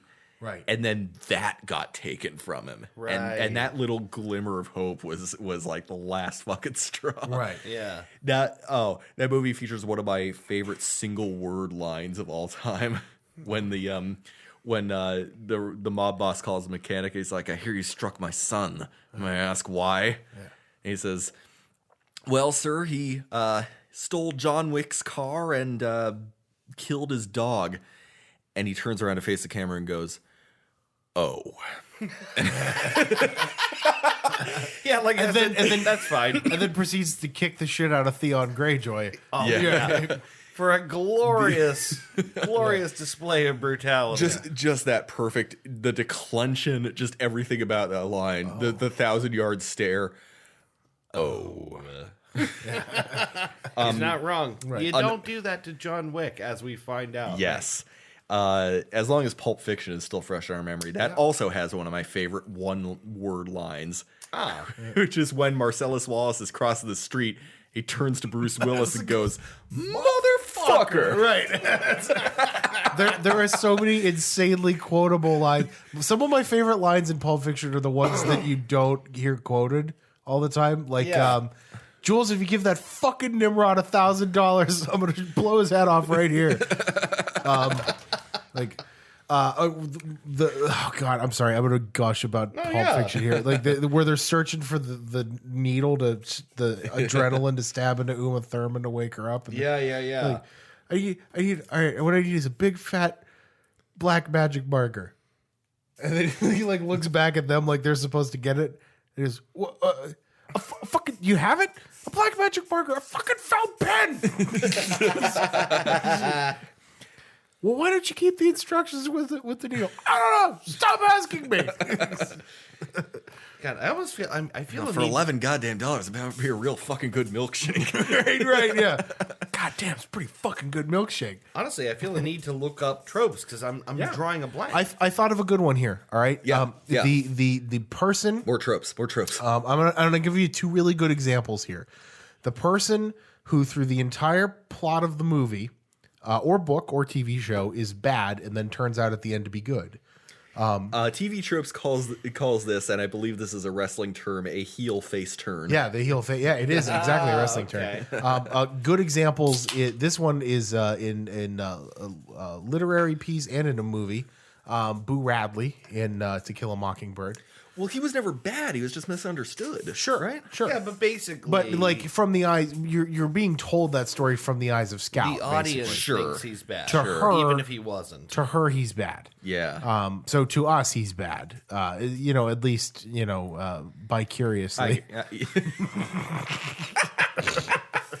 I only dabble in evil. I experimented with evil in college. Right. I didn't enjoy it. It wasn't really my whole life. But, it was a phase. I never inhaled evil. Right.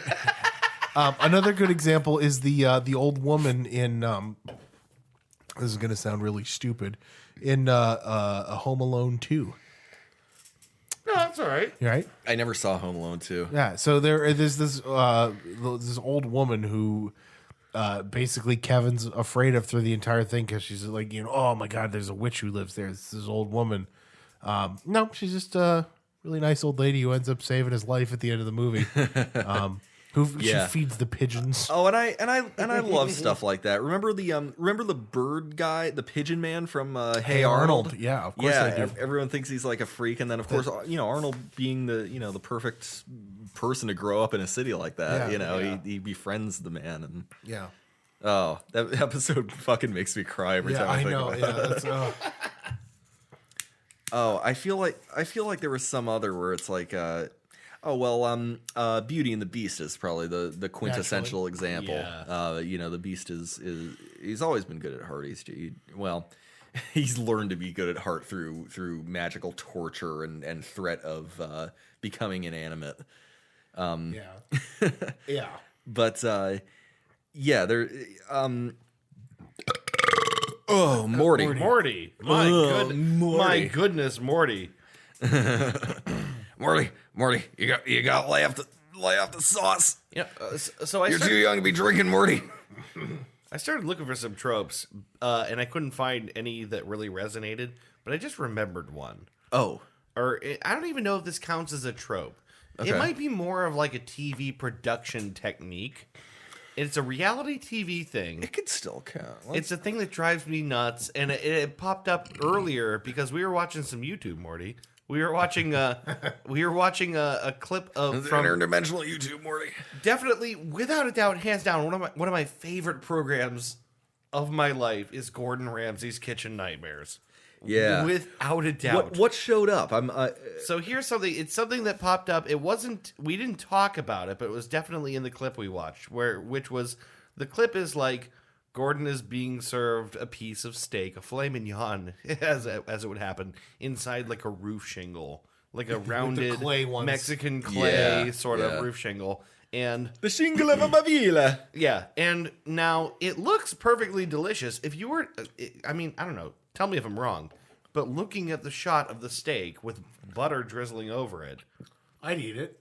it looked just with your eyes. It's not even like it's like a crusty, dirty shingle with like fucking mortar all over it. It's like he picked it up from the fucking hardware store that day or something. Right. Yeah, it's obviously a clean shingle. It's a weird presentation. It's like, but it's probably no different from just a clay plate. right, exactly. Now the thing that I noticed, and it's a thing that will affect all of your TV viewing experience, is the sounds they use that you don't think about.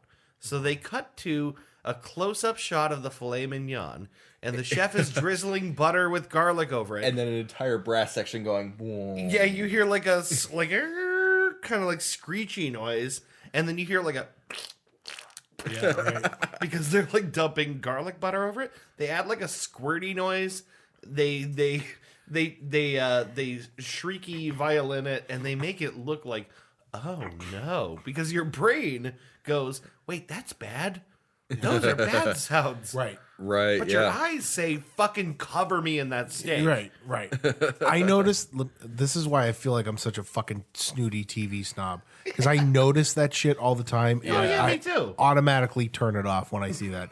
So I've always been, everybody used to hate me because I would just, I'm the worst person to watch TV with because I'll be like, this is fucking stupid. I don't like it. No, it doesn't make you a snob. What it means is that you're aware that you're being manipulated by the media I don't like that you're watching. That's why most of my favorite TV shows are TV shows that I think everybody would agree with are like the best. You know what I mean? Sure. The best TV shows. My favorite TV shows are the best. The best. Right. I really like Garfield and Friends. But see, it's a big difference between high drama and stuff like that. Right. Is like, Sure. if TV's comfortable in its silence, Right. if it lets you absorb things without the very simple tricks of manipulating how you feel about a thing, Right, because it's never just it's never just what you're shown on the screen and what they're saying. It's everything else. It's how the shot is framed. It's what music is playing. Remember, the classic example of fucking, Big Bang Theory without the canned laughter. Yes. It's just people making shitty jokes with awkward pauses in between. Sure. Any sitcom. Any sitcom. Or fucking The Wonder Years without the monologue. Right. It's just people staring at each other. I bet Pete and Pete was the same way. Yeah, by the way. yeah. That's a show that was really narrator heavy. Like older Pete was talking over every scene. Yeah. Pete and Pete was great, though. I love that show. Oh, it's Pete fantastic. was, I think, just as good as the Wonder Years. Remember Mr. Softy? Yeah, Mr. Softy. Pete and Pete, I feel like helped a lot of our generation kind of embrace the weirdness of the world and love it rather than like just kind of accept weirdness as a part of life. Yeah. I still think that the 90s, in particular, the mid to late 90s, were a high point for absurdism. Yeah. Sure. And then like, basically... That's when you get shit like Mr. Show. And yeah. And then after we invaded Iraq, I feel like there was no for room... the second time. Yeah, right. Yeah. Exactly. There was no room for This absurdity. aggression will not stand. This aggression against Kuwait.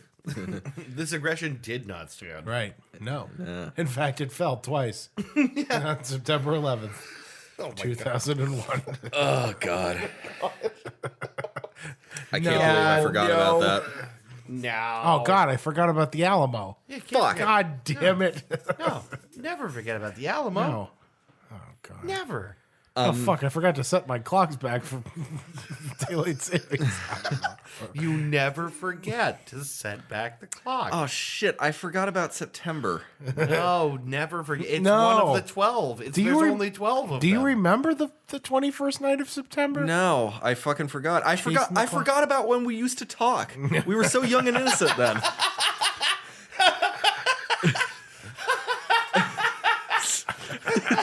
Do you remember how we all began? No, yeah. So I don't know. I feel like the '90s was a great period for that kind of thing. Of like, there was a height of absurdism. Yeah. And I kind of feel like that like went away in a big way afterwards. Like the world became really serious, and I kind of think now that we have been, I don't know, we're like out Subjected to the worst part of us. Yeah. Well, like we're out of all the big military presences, like we're kind of, now there's room not for for absurdism again. long. Oh no, not for long. But like now there's room for absurdism again. Do you know what I mean? In the national consciousness, there's room for the silly, which might be a really great At thing. least until China and both of the Koreas align against us. Yes, and then we have no fancy electronic anything, and we're just like eating raw potatoes. Yeah. Yeah, It's going to be, I mean, it's gonna be great. it's going to be great. It's going It's to gonna be be great. It's gonna be great. I What's, can live off some what are we- potatoes. What are we up to here? What? What are we- Oh, we're hovering around like an hour and a half. Okay. Yeah, we're doing good on time here. Yeah, we could keep going. Yeah, we could. You got any other good tropes? Yeah, I'm No. looking up random tropes on TV tropes right now.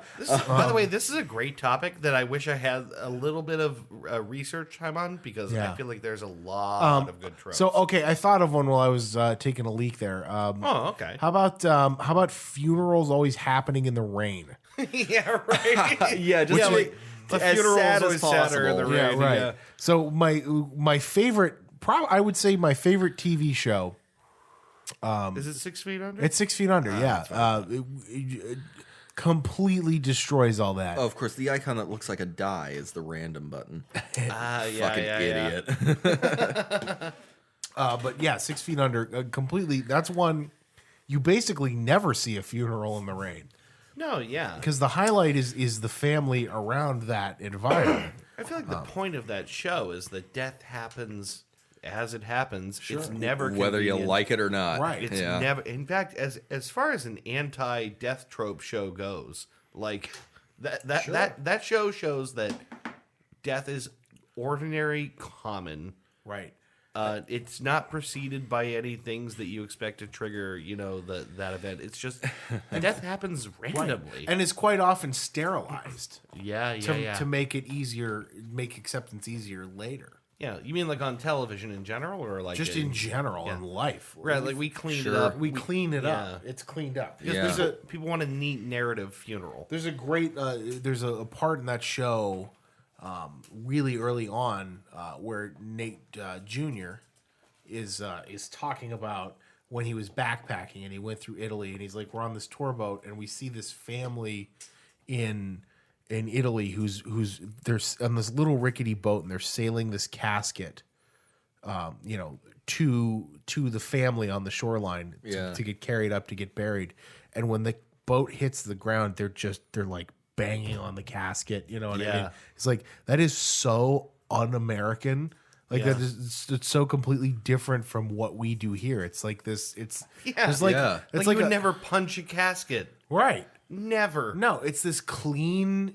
Death fucking sucks. Do you know that there are places in the world, and I can't remember specifically where it's most common, but people will pay people to come and professionally wail at their funeral. They used to. I know that It's a service you can buy to this day. that's a tradition that dates back to at least to ancient Egypt. I believe it. When people that could afford it would pay people to come and mourn at their funerals. Yeah. And like to freak out, to do things like pound the casket, cry, collapse. Yeah. Have someone carry them out of the room and give them smelling salts. Right. Meanwhile, if like one of my friends died, I don't need to get paid to to do that. Yeah, right. It's our And they don't need you to. right. They don't need that. They're gone. Right. Right. So on a lighter note, I'm looking at some random tropes, and it occurs to me that what we now consider like treasured literary archetypes are also tropes. Yes. Brave knight slays the dragon and frees the damsel in distress. Oh man. Total trope. Shrek. That plays Shrek. itself out all the time. It plays itself out to great comedic effect in Shrek. Yeah. As he said, it gets there I go saying again. That should be a trope. No, you know what? You said this to us, and I have not listened back enough to too many recent episodes to catch up. But you feel like you say a lot. I never notice it in the moment. I don't either, but it's something that when I listen back, I catch it and Yeah. it just bugs me a lot. Well, you said take a shot every time I say I would respond and say take a shot every time I cut somebody off in the middle. So I feel like I always just dominate this. Yeah, our dynamic is our dynamic, and it's whatever it is. Yeah. It doesn't matter. It doesn't matter. None of this matters. None of this matters. None of this matters. But yeah, the classic archetypes that we have in our heads of like the hero, the resourceful trickster hero who can beguile his way out of any situation. Yeah. That's as old as Odysseus. Sure. And it's something that we in modern culture, it shows up a lot, and we don't really see it all the time. But the best heroes are usually, if they're not stronger than their opponents, they're at least smarter than their opponents. How about, can we just talk briefly about act structure and how frustrating it is when you know movies well enough? Yeah, Like, there's this thing of like, if you watch enough movies, you get to that, you see like the moves of the movie, and it's not necessarily tropes even, although maybe it is. You see this thing of like, Morty, you all right? yeah, Morty? Are you okay, Morty? yeah. No, you ever have a burp get caught in your throat and it fucking hurts? Yeah. I get that with farts all the time. Yeah, right in your butt, and it no. hurts. You gotta like either suck it back in or force it out. Let's suck that fart back in. You gotta suck that fart. Gotta get that meat. So like there's this thing that you can always see happening in movies. In particular, I'm thinking about the end of the second act, beginning of the third act. It drives me fucking nuts every time I see it. Is like like you start with the beginning of the movie, and some people come together randomly for some cause, and then they like begin to ascend up this like peak, the rising action, of like things are getting good, and then they encounter their first big test or whatever. Maybe that goes okay, and then there's a rise, and then eventually there's a fall off, and the characters are at their lowest point. Yeah. How will they ever continue? Right. Everything seems doomed and lost. A motivational speech, a previously forgotten character that shows up again at the 11th hour. Yes. a Gandalf the White, if you will. Right. sure. Yeah. Like I said, a motivational speech, but also like the sudden collective determination to do the thing. Was it? Yeah. Was it over when the Germans? Wait, was it over when the Japanese bombed Pearl? Or no, it was the Germans bombed Pearl Harbor. Or No. it occurs No, to it's someone. gonna be your No, boat. it's got to be your bull. It occurs to someone. Oh wait, I still have this. Or like, Right. or like, well, maybe it's not so hopeless. I took this off the bad guy when he wasn't looking. Yeah. And then everyone goes, my God, it's the epic bad guy killing thing. Excuse me, blacksmith. Do you happen to have 11 Doesn't dozens have of a howitzer? yeah, dozens of perfectly smoothed out pyramid structures about an inch in diameter? Right here in my hand.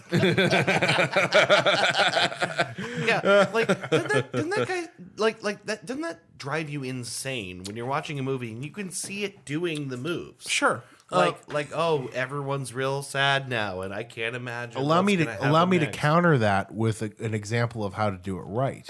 Sure. The original Star Wars trilogy. Okay. Act 1, characters come together, overcome their first objective. Act 2, characters encounter further trials and tribulations by the end. They're on the Death Star and they lose Obi-Wan. Right. Okay. Well, I'm talking about like the second movie in general. okay. Oh, sure. So, sure. first triumph, blowing up the Death Star. Second movie, entirely just Luke and friends getting their asses kicked. Sure. Trials and tribulations. End of the movie, everybody's at their lowest point. Yeah. Luke has so no you're talking hand about it as a an overall, whole. As a whole. Luke has no hand. Han is kidnapped, probably dead. Everybody's at their lowest point. Beginning of Act 3, there's a bunch of Wookiees Wookiees. There's a bunch of oh God, what are these Ewoks? Ewoks. There's Ewoks Yeah, everywhere. Wookiees, little Wookiees. Yeah, they're tiny Wookiees, Yeah. basically. Yeah, kids in furry suits. That's They're all basically what's his name from Life's Too Short. yeah. Right. Oh, Warwick Davis. Yeah, Warwick Davis. Bunch of Warwick Davis running around. Yeah, right. Yeah. But that's a good example of how to do that, where you can see it happening, Yeah. but you don't care because it's, you know what I mean. I mean, really, that's all. Anything with action in it, in particular, that's all of them. Yeah, I think so. Yeah, you know what I mean. This is kind of a meta trope that came up on my continual random clicking. It's popular. Now it sucks. Yeah. Right, I saw that when I was looking. That was a thing that keeps coming up. Yeah. Yeah, which ties into to gatekeeping, which is wonderful. Like, oh, you like the new Star Trek movies? Well, have you watched all of the original and also TNG and DS9 and Voyager? Well, you can't. You're not really a Star Trek fan, then, are you? I hate that. I can't stand that. that. Me nuts too. If you like the new Star Trek movies, that's Right. fine. I would highly recommend that you watch at least Next Generation. But I've seen a pretty decent amount of Deep Space Nine, some of the Next Generation, and then basically Star Trek 2, 3, 5, 6. well, Gotcha. you haven't seen Voyage Home though. You haven't No. seen the one with the whales. I'm not all the way How through. do you no. know? He didn't invent it. Not all the way through. No, I was Wrath. Gracie is pregnant. I was a Wrath of Khan guy. Oh, well, yeah, of course. I mean, how could you not be? One of the greatest sci-fi films ever made. Featuring one of the greatest dialogue scenes between two characters ever. While we're talking about movies and while we still have a little bit of this act structure thing going on, can we talk about the best action movie ever, Die Hard? Die Hard, yeah, absolutely. Die Hard to me does all its moves super subtle. Oh yeah, Yeah. In a way that like a lot of these movies, like I'm saying, a lot of the things that drive me nuts is like when they telegraph the moves through the hero's arc, the lowest point, the re-rally, all that. I feel like that movie does it very subtly. There's also the subtle transition from just John doing his job and trying to survive. Yeah. Transitioning gradually into his wife becoming a personal MacGuffin. A Yeah. MacGuffin. Yeah. Right. We got another MacGuffin. Yeah. Which, and it's great too because Holly McClane is herself a smart person, and it's demonstrated consistently throughout the movie. So she does as much to help the effort as John does. Yeah. Just with less shooting and Right, actual, right. police work. But Yeah, you're right. I feel like all the beats are kind of subtle. Like I don't feel like in that movie you notice what they're doing in a way. Like John McClane's transition from like ordinary dude to action hero, which is like a huge transition. Yeah. Doesn't feel artificial. No. That's because John McClane is practically pissing himself throughout the whole thing. Right, He's like, right. shit, John. Yeah. He's also Fuck you've gotten yourself into, man. He's also fucked up by the end of the movie. Right. His feet are cut and bloody. Yeah. There's like the famous scene of him like getting away from everybody. He had to run through broken glass to get away. Yeah. And he's dragging himself with his arms into the bathroom as blood. It's after that cubicle scene, right? Yeah, Where they right. just like blow Yeah. glass all around him. Right. Yeah. And he's Yeah. like he's crawling backwards, like backstroking into the bathroom to pick the glass out of his feet. Yeah. Like he's fucked up by the end of that movie. He's not in good shape. In a way, it's almost a lesson to like commit to the premise even harder. So Right. like Yeah. if an ordinary guy Commit hard. commit hard Commit hard. and with a vengeance Yes. And another day. and another day and harder. Right. But if you're gonna have a hero who is an ordinary dude, do that. Do it really effectively. Like make him a really ordinary guy. Wubba lubba dub dub. Sorry. Yeah, that's exactly what makes John McClane so appealing. Is Right. he's he's a guy with training, so he has some sense of what he should do, but he's reacting like any one of us would in that situation, which is at first is pretty much panic. Yeah. It's pretty much like, what the fuck is it? It's not just like a, it looks like it's time to take out the trash. Right. He acts very much like a normal person would. Yeah, it sort in of that feels situation. like movies are often too precious with their leads. It's like, if you're going to damage them, if you're going to show their lowest point, if you're going to like actually mess the character up, mess them the fuck up. But like, then- Die Hard does that. Yeah. You don't feel like it's walking you through something safe because he's getting brutalized and he still wins. And then when he's got the upper hand, he knows, he brags about it. He's kind of an asshole. Yeah, exactly. Right. He's kind of an actual dickhead. Also an audience You should have heard the insert. sound your brother made when I snapped his fucking neck. Yeah, I don't know. It's something to think about. Like it's movies do that exact progression all the time. That movie does it somehow differently, and I wonder, what we can learn from that. Well, because being aware of tropes makes you better able to defy them. It's like, you got to know the rules before you break the rules. Sure. Joss Whedon is really good at that. Yeah. Apart from Firefly, of course, he also directed the first Avengers, which, one of the most memorable scenes is where Loki is he starts shouting at the Hulk and say, I am a god, you dull creature.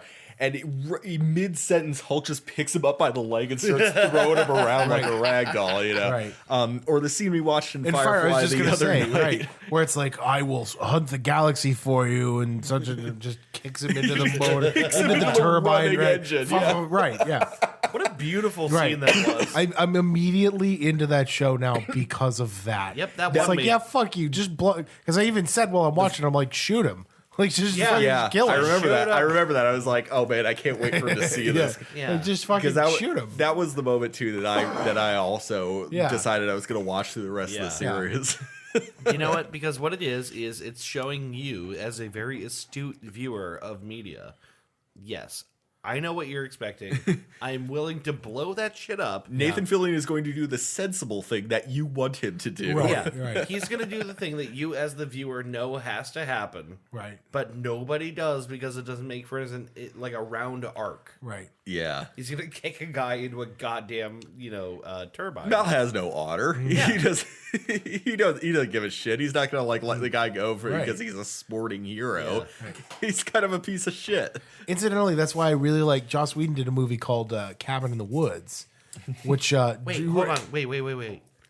Is that the one I'm thinking of? The horror movie? This was one a where se- everything goes insane. The at the horror end. movie? It was a send up of horror movies. Did Yeah. it feature the wall around the Yep. thing? And what's his name from the West Wing? Yes. Oh, fuck me sideways. What an incredible movie. Yeah. Drew and I saw that movie in the theater one day when we were just bored. She had me come see a movie. We went to go see it. We were the only two people in the theater. We had no idea what was going to happen. Yeah. I saw awesome no movie. previews for this movie, and by the end of it, we were both like, "Yeah, it's incredible." No, 'Cause it's without a doubt the best quote unquote horror movie I have ever because seen. it starts out, and you're like, the opening is them in the I'm going to try not to spoil anything here.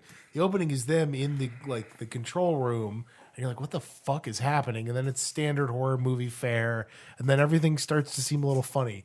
Yeah, the best way to describe this without spoiling the premise, and if you're listening to this, Just go watch You know what? Cabin in the Woods. Actually, if you're listening to this and you have no idea what Cabin in the Woods is, this is the only recommendation from this show that I would like with all of my being drive to you. Stand by. Yeah. Just watch Cabin in the Woods. It's Yeah. so just watch it. Just watch it. Particularly if you're a fan of film, Yes, if you love movies, all watch films. It. Yeah, that's the thing is again, like I said, tropes are kind of rules for storytelling and filmmaking. Storytelling by its very nature has to have some kind of structure and some kind of meaning behind it, and the byproduct of that are tropes that allow a viewer to they're conveniently packaged sets of rules that allow a viewer to understand immediately what's going on. Yeah. But once you understand why tropes are there and what purpose they serve, because tropes are not a bad thing. Tropes must necessarily be a part of the storytelling process. But once you understand why they're there and understand their purpose, then you can start to break them, and that's when shit gets really fun. Yeah, tropes arise out of basically the collective science of telling stories and what we have decided are necessary structures that make stories work. Right. The hero's journey is a trope, if you want to be that specific, and it's one of the oldest and most codified forms of telling a story. Right. Yeah. But it's basically a trope. See also the begun of Tigtone. Yes, the begun of Tigtone. Farewell, ghost wizard, or die trying. I think about one of my favorite movies ever is The Vitch, which I've recommended on the show before. Fucking love that movie. That's a movie that you want to think is a horror movie, and it's not. Right. If you watch that movie as a horror movie, you're not going to have a good time because it's not a horror movie. I see what you're I saying. think it's psychological terror. It's Not really horror. I watch that as a character study. You're watching what happens to this family. And it kind of spoiler alert. I think I've said this before on the show. This exact sentence. Spoiler alert. If you watch The Vitch, there is a witch, but it's revealed to you Way early. way early. Like that there's witches about, right? Yeah. So And somehow that's not the point. that's not the point. Crazy enough, that's not the point. If you watch the movie with that being the point, you're doing it wrong. That is not the point of that movie. The point of that movie is to watch what happens to a family in isolation, Yes. with an outward. You know what I mean? Yes, a family exiled, a with no one but themselves to bounce off of, with the knowledge of evil about them, and trying to hold together. Exactly. Yeah, and if you watch it like that as a psychological character study, Yeah. that's you know what I mean. But that just obliterates the horror movie trope. Yeah. There is a bad guy. We know he's there. We know that there's witches there. We don't care about that. We're going to talk about this. Do you know what I mean? know if there is a UHD remaster of that movie available? I don't know. If not, we need to get I it. would love to find that. I have it on Blu-ray. We're at some interval. We're gonna watch that movie. Oh, again. yeah. I love that movie. Because the last time we watched it on my terrible TV. That had, the whole top left is just like a constellation of dead pixels. Right. Easily in my top 5 favorite films ever. Really good. Yeah, it does not exist yet on UHD Blu-ray. I have it on Blu-ray. So Regular Blu-ray is way good enough. Here's a random one from TV Tropes. Felony misdemeanor. where like, you know, 3 or 4 cops are called in to arrest someone for jaywalking, for instance. Yeah, for instance. For instance. Yeah, you know, I saw a real life instance of that happening today, by the way. Oh. Yeah, someone, you know the Shell right at the corner up here? Yeah. I drove by on my way to get a rage sandwich. Not a rage sandwich, a stress sandwich. And I like rage sandwich. I like rage sandwich too. I've eaten both, incidentally. Yeah. So But I drove past the Shell. There's just like some young girl standing outside her car while 2 Austin Town cruisers with their lights on were going through her back seat and like interrogating her in front of the fucking gas station. Like, I'm not entirely sure why two cruisers were necessary to deal with what was basically, to my eyes, a traffic stop at a gas station. right. Yeah. Well, because police state, let's face it. Yeah, Because police we were just state- talking about this the other day. We're gonna like before we break for the next part. Yeah. There's a reason why people don't trust the police. You know what? There are many reasons why people don't trust the police. Let's just lay it out here. It's like the relationship between people and their police has definitely changed, and it is not just like a national thing, it's a local thing. Anytime I see one of those fucking, like, thin blue line flags, it's like, man, you are not paying attention at all. Yeah. I don't want...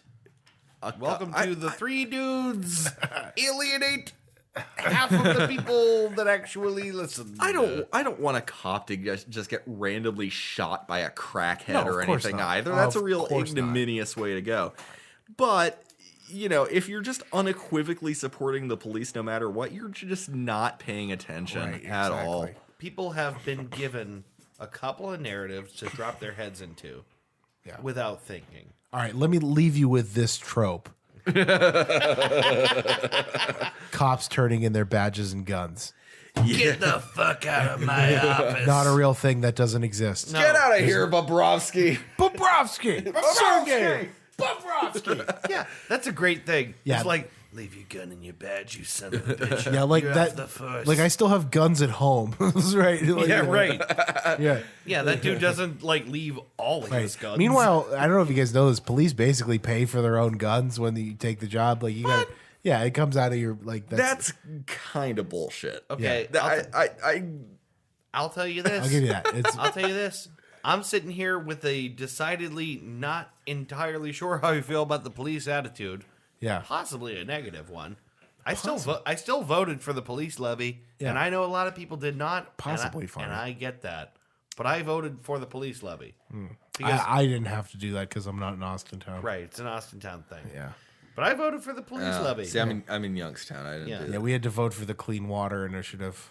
Oh, really? Yeah. That was fun. Is it a fracking thing again? That's fracking. It's fracking, yeah. So I feel the earth move under my feet. Yeah, I have a big. Well, my mom now has a big crack in her apartment Yep, in the ceiling. Yeah, I've from been watching from that the grow. earthquake. Yeah, I've been watching that grow for years. yeah, that happened when we had the big earthquake that was on the news a couple years back from fracking. Yeah, like 3 or 4 But no, years ago. it's perfectly okay. It's a perfectly safe way of fighting. It creates jobs. You know, Right. yes, yeah. You know what? Yeah, you're right. Let's stop. I gotta go Because- pee. Yeah. We can talk a lot about germs. Steve Jobs, who is a terrible father. Bad dad, and probably not that. And by the way, according to an article I read today, believed he didn't need to shower because of his vegan diet. I read his that. coworker said he smelled horrible. All right. Horrible. Yeah. Steve Jobs, who is also a child molester. No. No, but a bad dad and stinky, and I think that's enough. And also, And also, I mean, you can be molested by an odor. I'm right. confident. your nose. Can.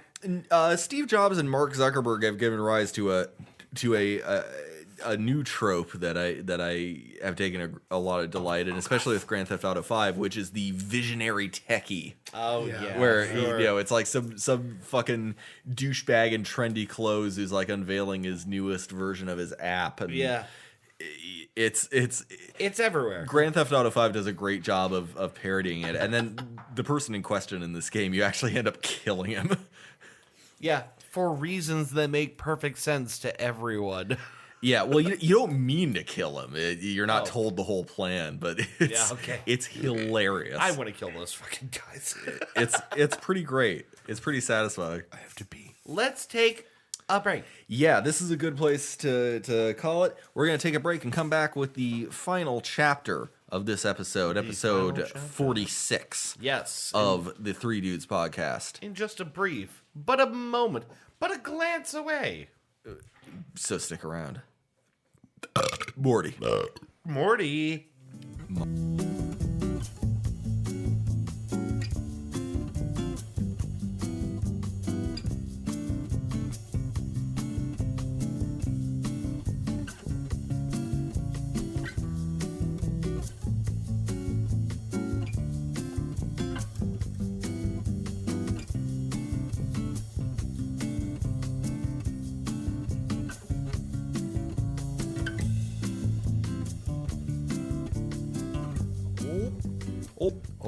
Just gonna sneak past you there and we're just gonna finish off this episode right here.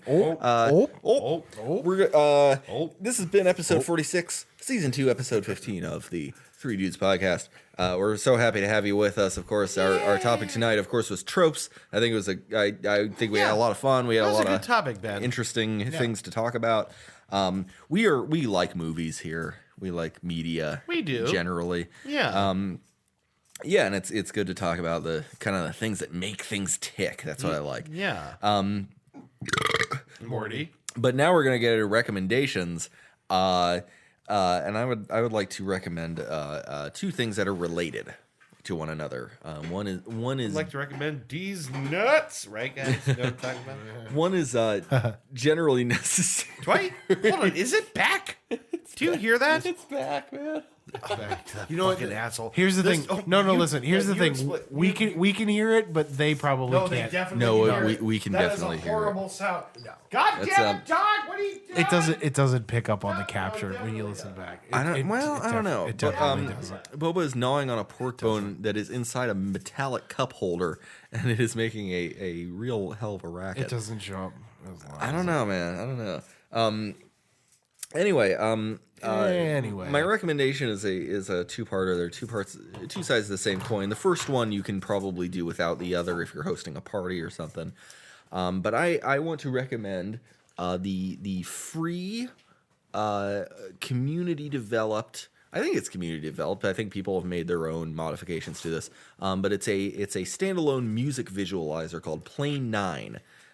Plane 9 was featured. Plane like airplane or plane like Plane. Plane 9, which was previously some of its visualizations were featured in Winamp.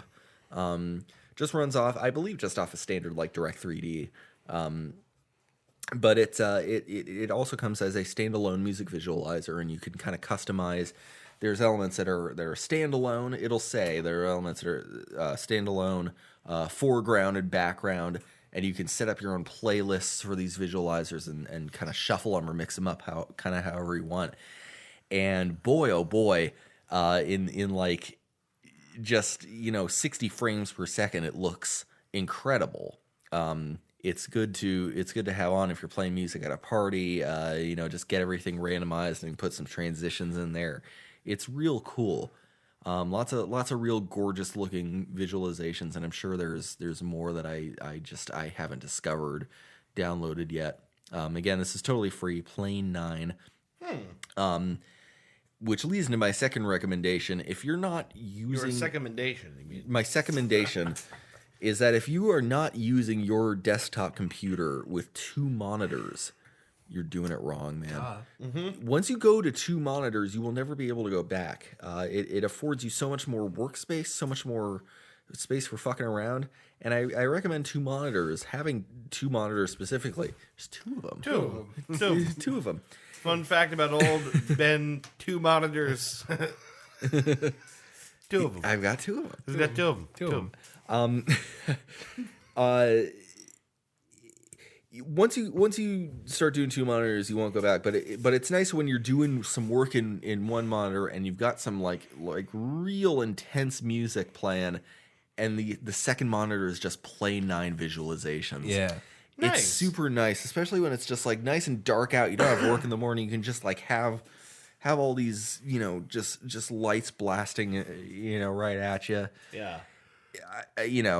I get kind of intense when I'm just like fucking around on my computer and I'm just listening to my music and fucking around on the internet.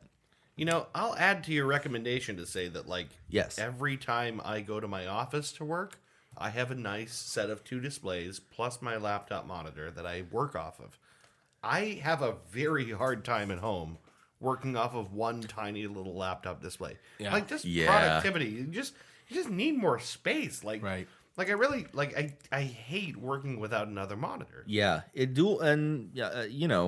anyone who's ever attempted it can tell you, dual monitors are not difficult to set up. Right. Most computers these days, in fact, probably all computers these days, and certainly most expansion-based video cards that fit into your standard PCIe slot will come with more than one video out. Yeah. So, it's not inconceivable. Like, I've got one hooked up to HDMI and one hooked up to DVI-D, and it's super easy. Windows accommodates multiple monitors very easily through its display options, which are, very intuitive. And you can set them up in whatever, you got to position them in whatever orientation you have. Yeah. In Windows. Now, what I really want, ideally, is a 3x3 grid. Well, tell me what you want. What you I really want 9 monitors in front of my face. Fuck. All of them, each one has 8 of the Wilford Brimley diabetes video, and they're all playing at the same time. Yeah. That's really what That's I the want. dream, man. I have Wilford. I have Wilford. I have Wilford Brimley. If you ever want to see him again. I am diabetes. I'm diabetes, and I have Wilford Brimley.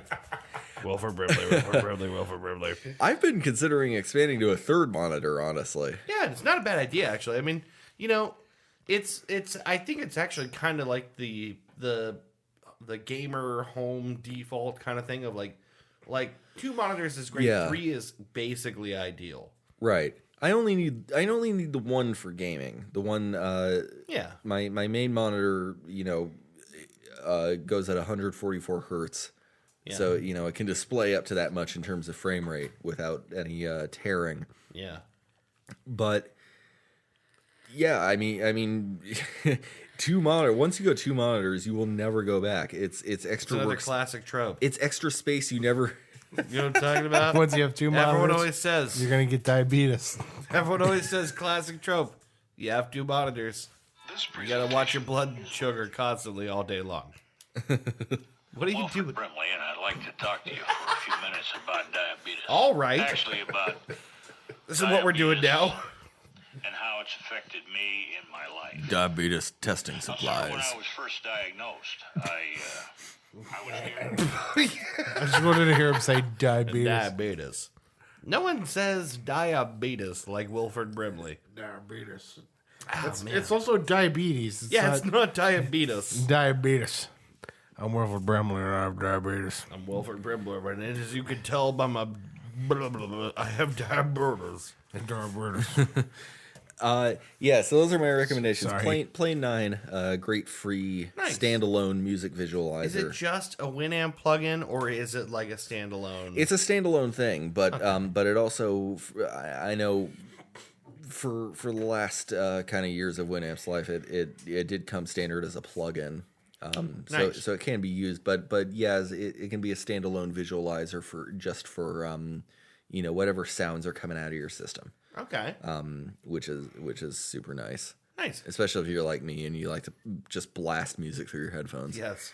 So yeah, check that out, and then also get 2 monitors because what the fuck are you doing? Yeah, come on. You got stuff to do, man. Come on. What are you going to do? You going to have your whole screen taken up by Grand Theft Auto and not have another screen? With dedicated to porno? Yeah, Are you not going to jack off while you play Far Cry? my Scrub. my Fucking scrub. Thank you. my setup, for instance, incorporates like whatever I'm doing on my main monitor is my focus, which is usually games or internet browsing, and then on my other monitor is Discord or Spotify or any other secondary programs that are that are Or good. constant 4K streaming high quality pornography. Not on a 60 hertz monitor. Oh, okay. Yeah, my secondary monitor is only 60 hertz. That reminds me, by the way, while we were moving your stuff the other day, we had like all your boxes of books, and I was like exhausted from carrying like this box into the apartment. Two of them. Yeah. Two boxes of books Yeah. that I'm never going to read. And I set the second one down on top of the first one, and I went, Jesus Christ, Chris's pornography is heavy. Maybe Implying. implying I have Implying. things in books. Implying I just don't have an entire government database full of porn that I look up. I've hacked into all the government and corporate secrets. All right, so recommendations. Who wants to go next? I'll go. All right. I'm going to recommend something to the audience that I think I already recommended to you guys off air a couple weeks ago. My buddy Ross was in town back from actually working in the oil fields in Texas. That's right. Everyone knows Ross from whatever episode it was. Yeah. Of this show. Right. He came back in town. We went to a bar. It's not even you can't call it a bar. Is it a watering hole? To call this place a bar is to do it a grave injustice. It's not a bar.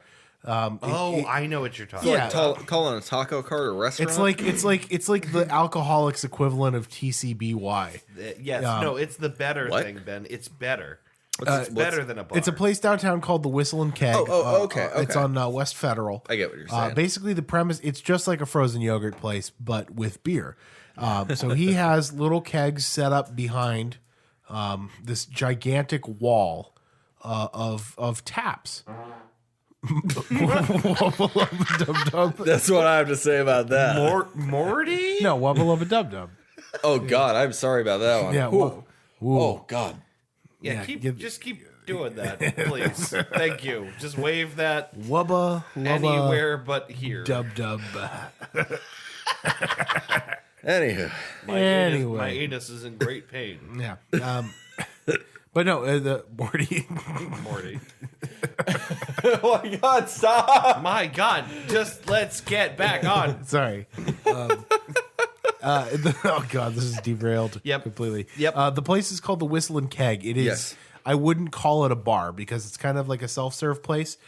Basically, how it works is you put a credit card up at the bar, and they'll charge you by the ounce. Yes, the Dave and Buster's of alcohol. Yeah, right. Yeah, You get a card. You put a card up, and then you get a little wristband, a little electronic wristband. You tap your wristband up to whatever beer you want to try.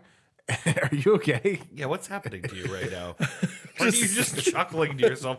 What has happened to the show? Thinking We used about, to run a good, clean show. thinking about how great that's gonna sound on the record. Oh, yeah. No, that part's going to sound beautiful. It's solid. Dolby 5.1. We all stopped and let it happen somehow. What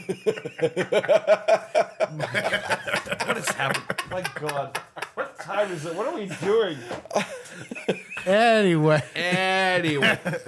My favorite use of anyway. You self-serve your own beer. yes. Yes. So there's Yes, Morty. several rows of glasses underneath the taps.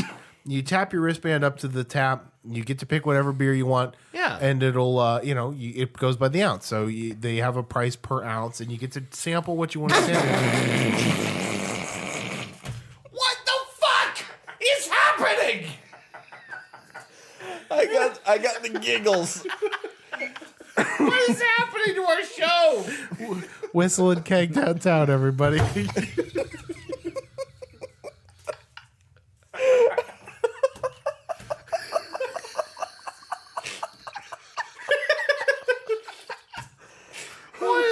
What is happening here?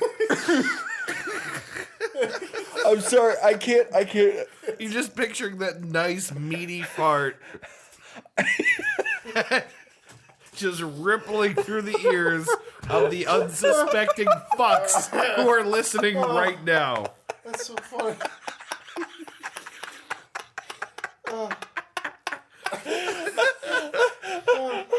Oh, my God. A nice, fuck. hot, sloppy fart right in your ears, brought to you by your favorite three idiots. This is really why we bought all this equipment, man. is that you hear my flatulence. No, in yes, high we def, bought yeah. this equipment for hundreds of dollars to capture a nice, sloppy, wet fart right in your ears.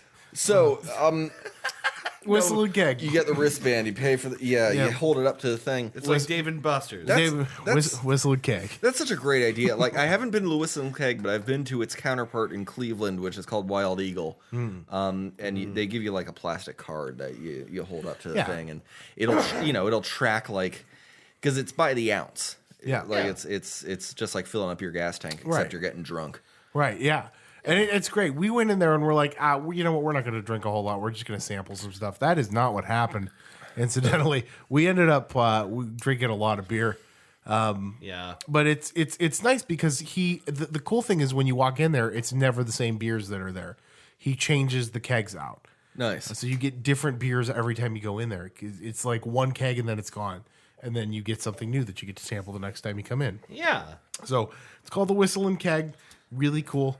It actually features a whistle from Youngstown Sheet and Tube before it all got. Oh, sweet. Yeah. So like that's the official, like the sign outside is big whistle. You know, I went to a similar place in, God, what is it up there? Edmonton, Alberta. No, what's the, right across from Fort Wayne, Indiana. Phoenix, is it Arizona. Toledo? Yeah. Oh, my fucking God. Toledo. That's up there? Is it Toledo. Yeah. Toledo. There's a place called Reset, and they have like an arcade, which is all free, which is super cool. Right. And you just pay for the beer or the food, whatever you get. And they had like a card instead of a wristband. So you put your card into the slot by the tap, you pull it out, and then you just, pour your, by the ounces, whatever you're drinking. And we learned that you Fresh cow semen. Fresh cow semen. Right off the teat. Right out of the cow's the pussy. penis. Yeah. or as they call it in Canada, bull's Or milk. wherever semen comes from. Right. I don't know. Straight out of the cow's pussy. The Armison's way. Reach that arm into an Armison's pussy. Pull out that bull semen. But yeah, it was the same thing. We learned we should not share cards because it starts to it clocks how much you had. Yeah. So if you share a card, it assumes you drank like 4 beers in an hour, and it Right. goes no, like you're done. But no, I definitely want to go to the Whistle and Keg. Why are you pulling a blade on me right I'm now? just nothing. Oh, okay. Playing with it, man. Yeah, it's not terrifying to me. There's a lot of interesting sounds happening in this recommendation segment. Yes. But David, what is your I recommendation? have a quick one. I will make it quick. Oh God! My God. Dub. Farts notwithstanding, Sorry. I have a recommendation, and that is that I told you guys about this earlier. Yeah. Chuck Tingle has a fucking podcast. Now, if you don't know who Chuck Tingle is, What the fuck is wrong with you? allow me to illuminate who Chuck Tingle is. He is a Amazon published, like self-published author who writes a whole lot of what he refers to as tinglers. He is the greatest erotic novelist of our generation. Yeah, He is bar Miles none. Upshore investigative journalist. Chuck Tingle is the author of such novels as... Not novels, they're short stories, definitely. Sure. Professor T-Rex Teaches Me Gayness. Unicorn Butt Cops Beach Patrol. The list is eternal. Things like Turned Gay by the Existential Dread That I May Actually Be a Character in a Chuck Tingle Book. Or Slammed by My Handsome Fidget Spinner. What? Yes, why not? So Of course. Chuck Tingle is a prolific author of literotica. Definitely all gay literotica. You can find most of it. I guess. Yeah, it's definitely all gay. Most of the titles begin with the phrase "pounded by my own" or "pounded in the butt by something." Yeah. I believe "pounded in the butt by my own butt" was Yes, actually it was. a And then there was one pounded in the butt by something. pounded in the butt by my novel, pounded in the butt by my own butt. That's right. So the novel pounded in the butt by my own butt, pounded Chuck Tingle in the butt. Yeah.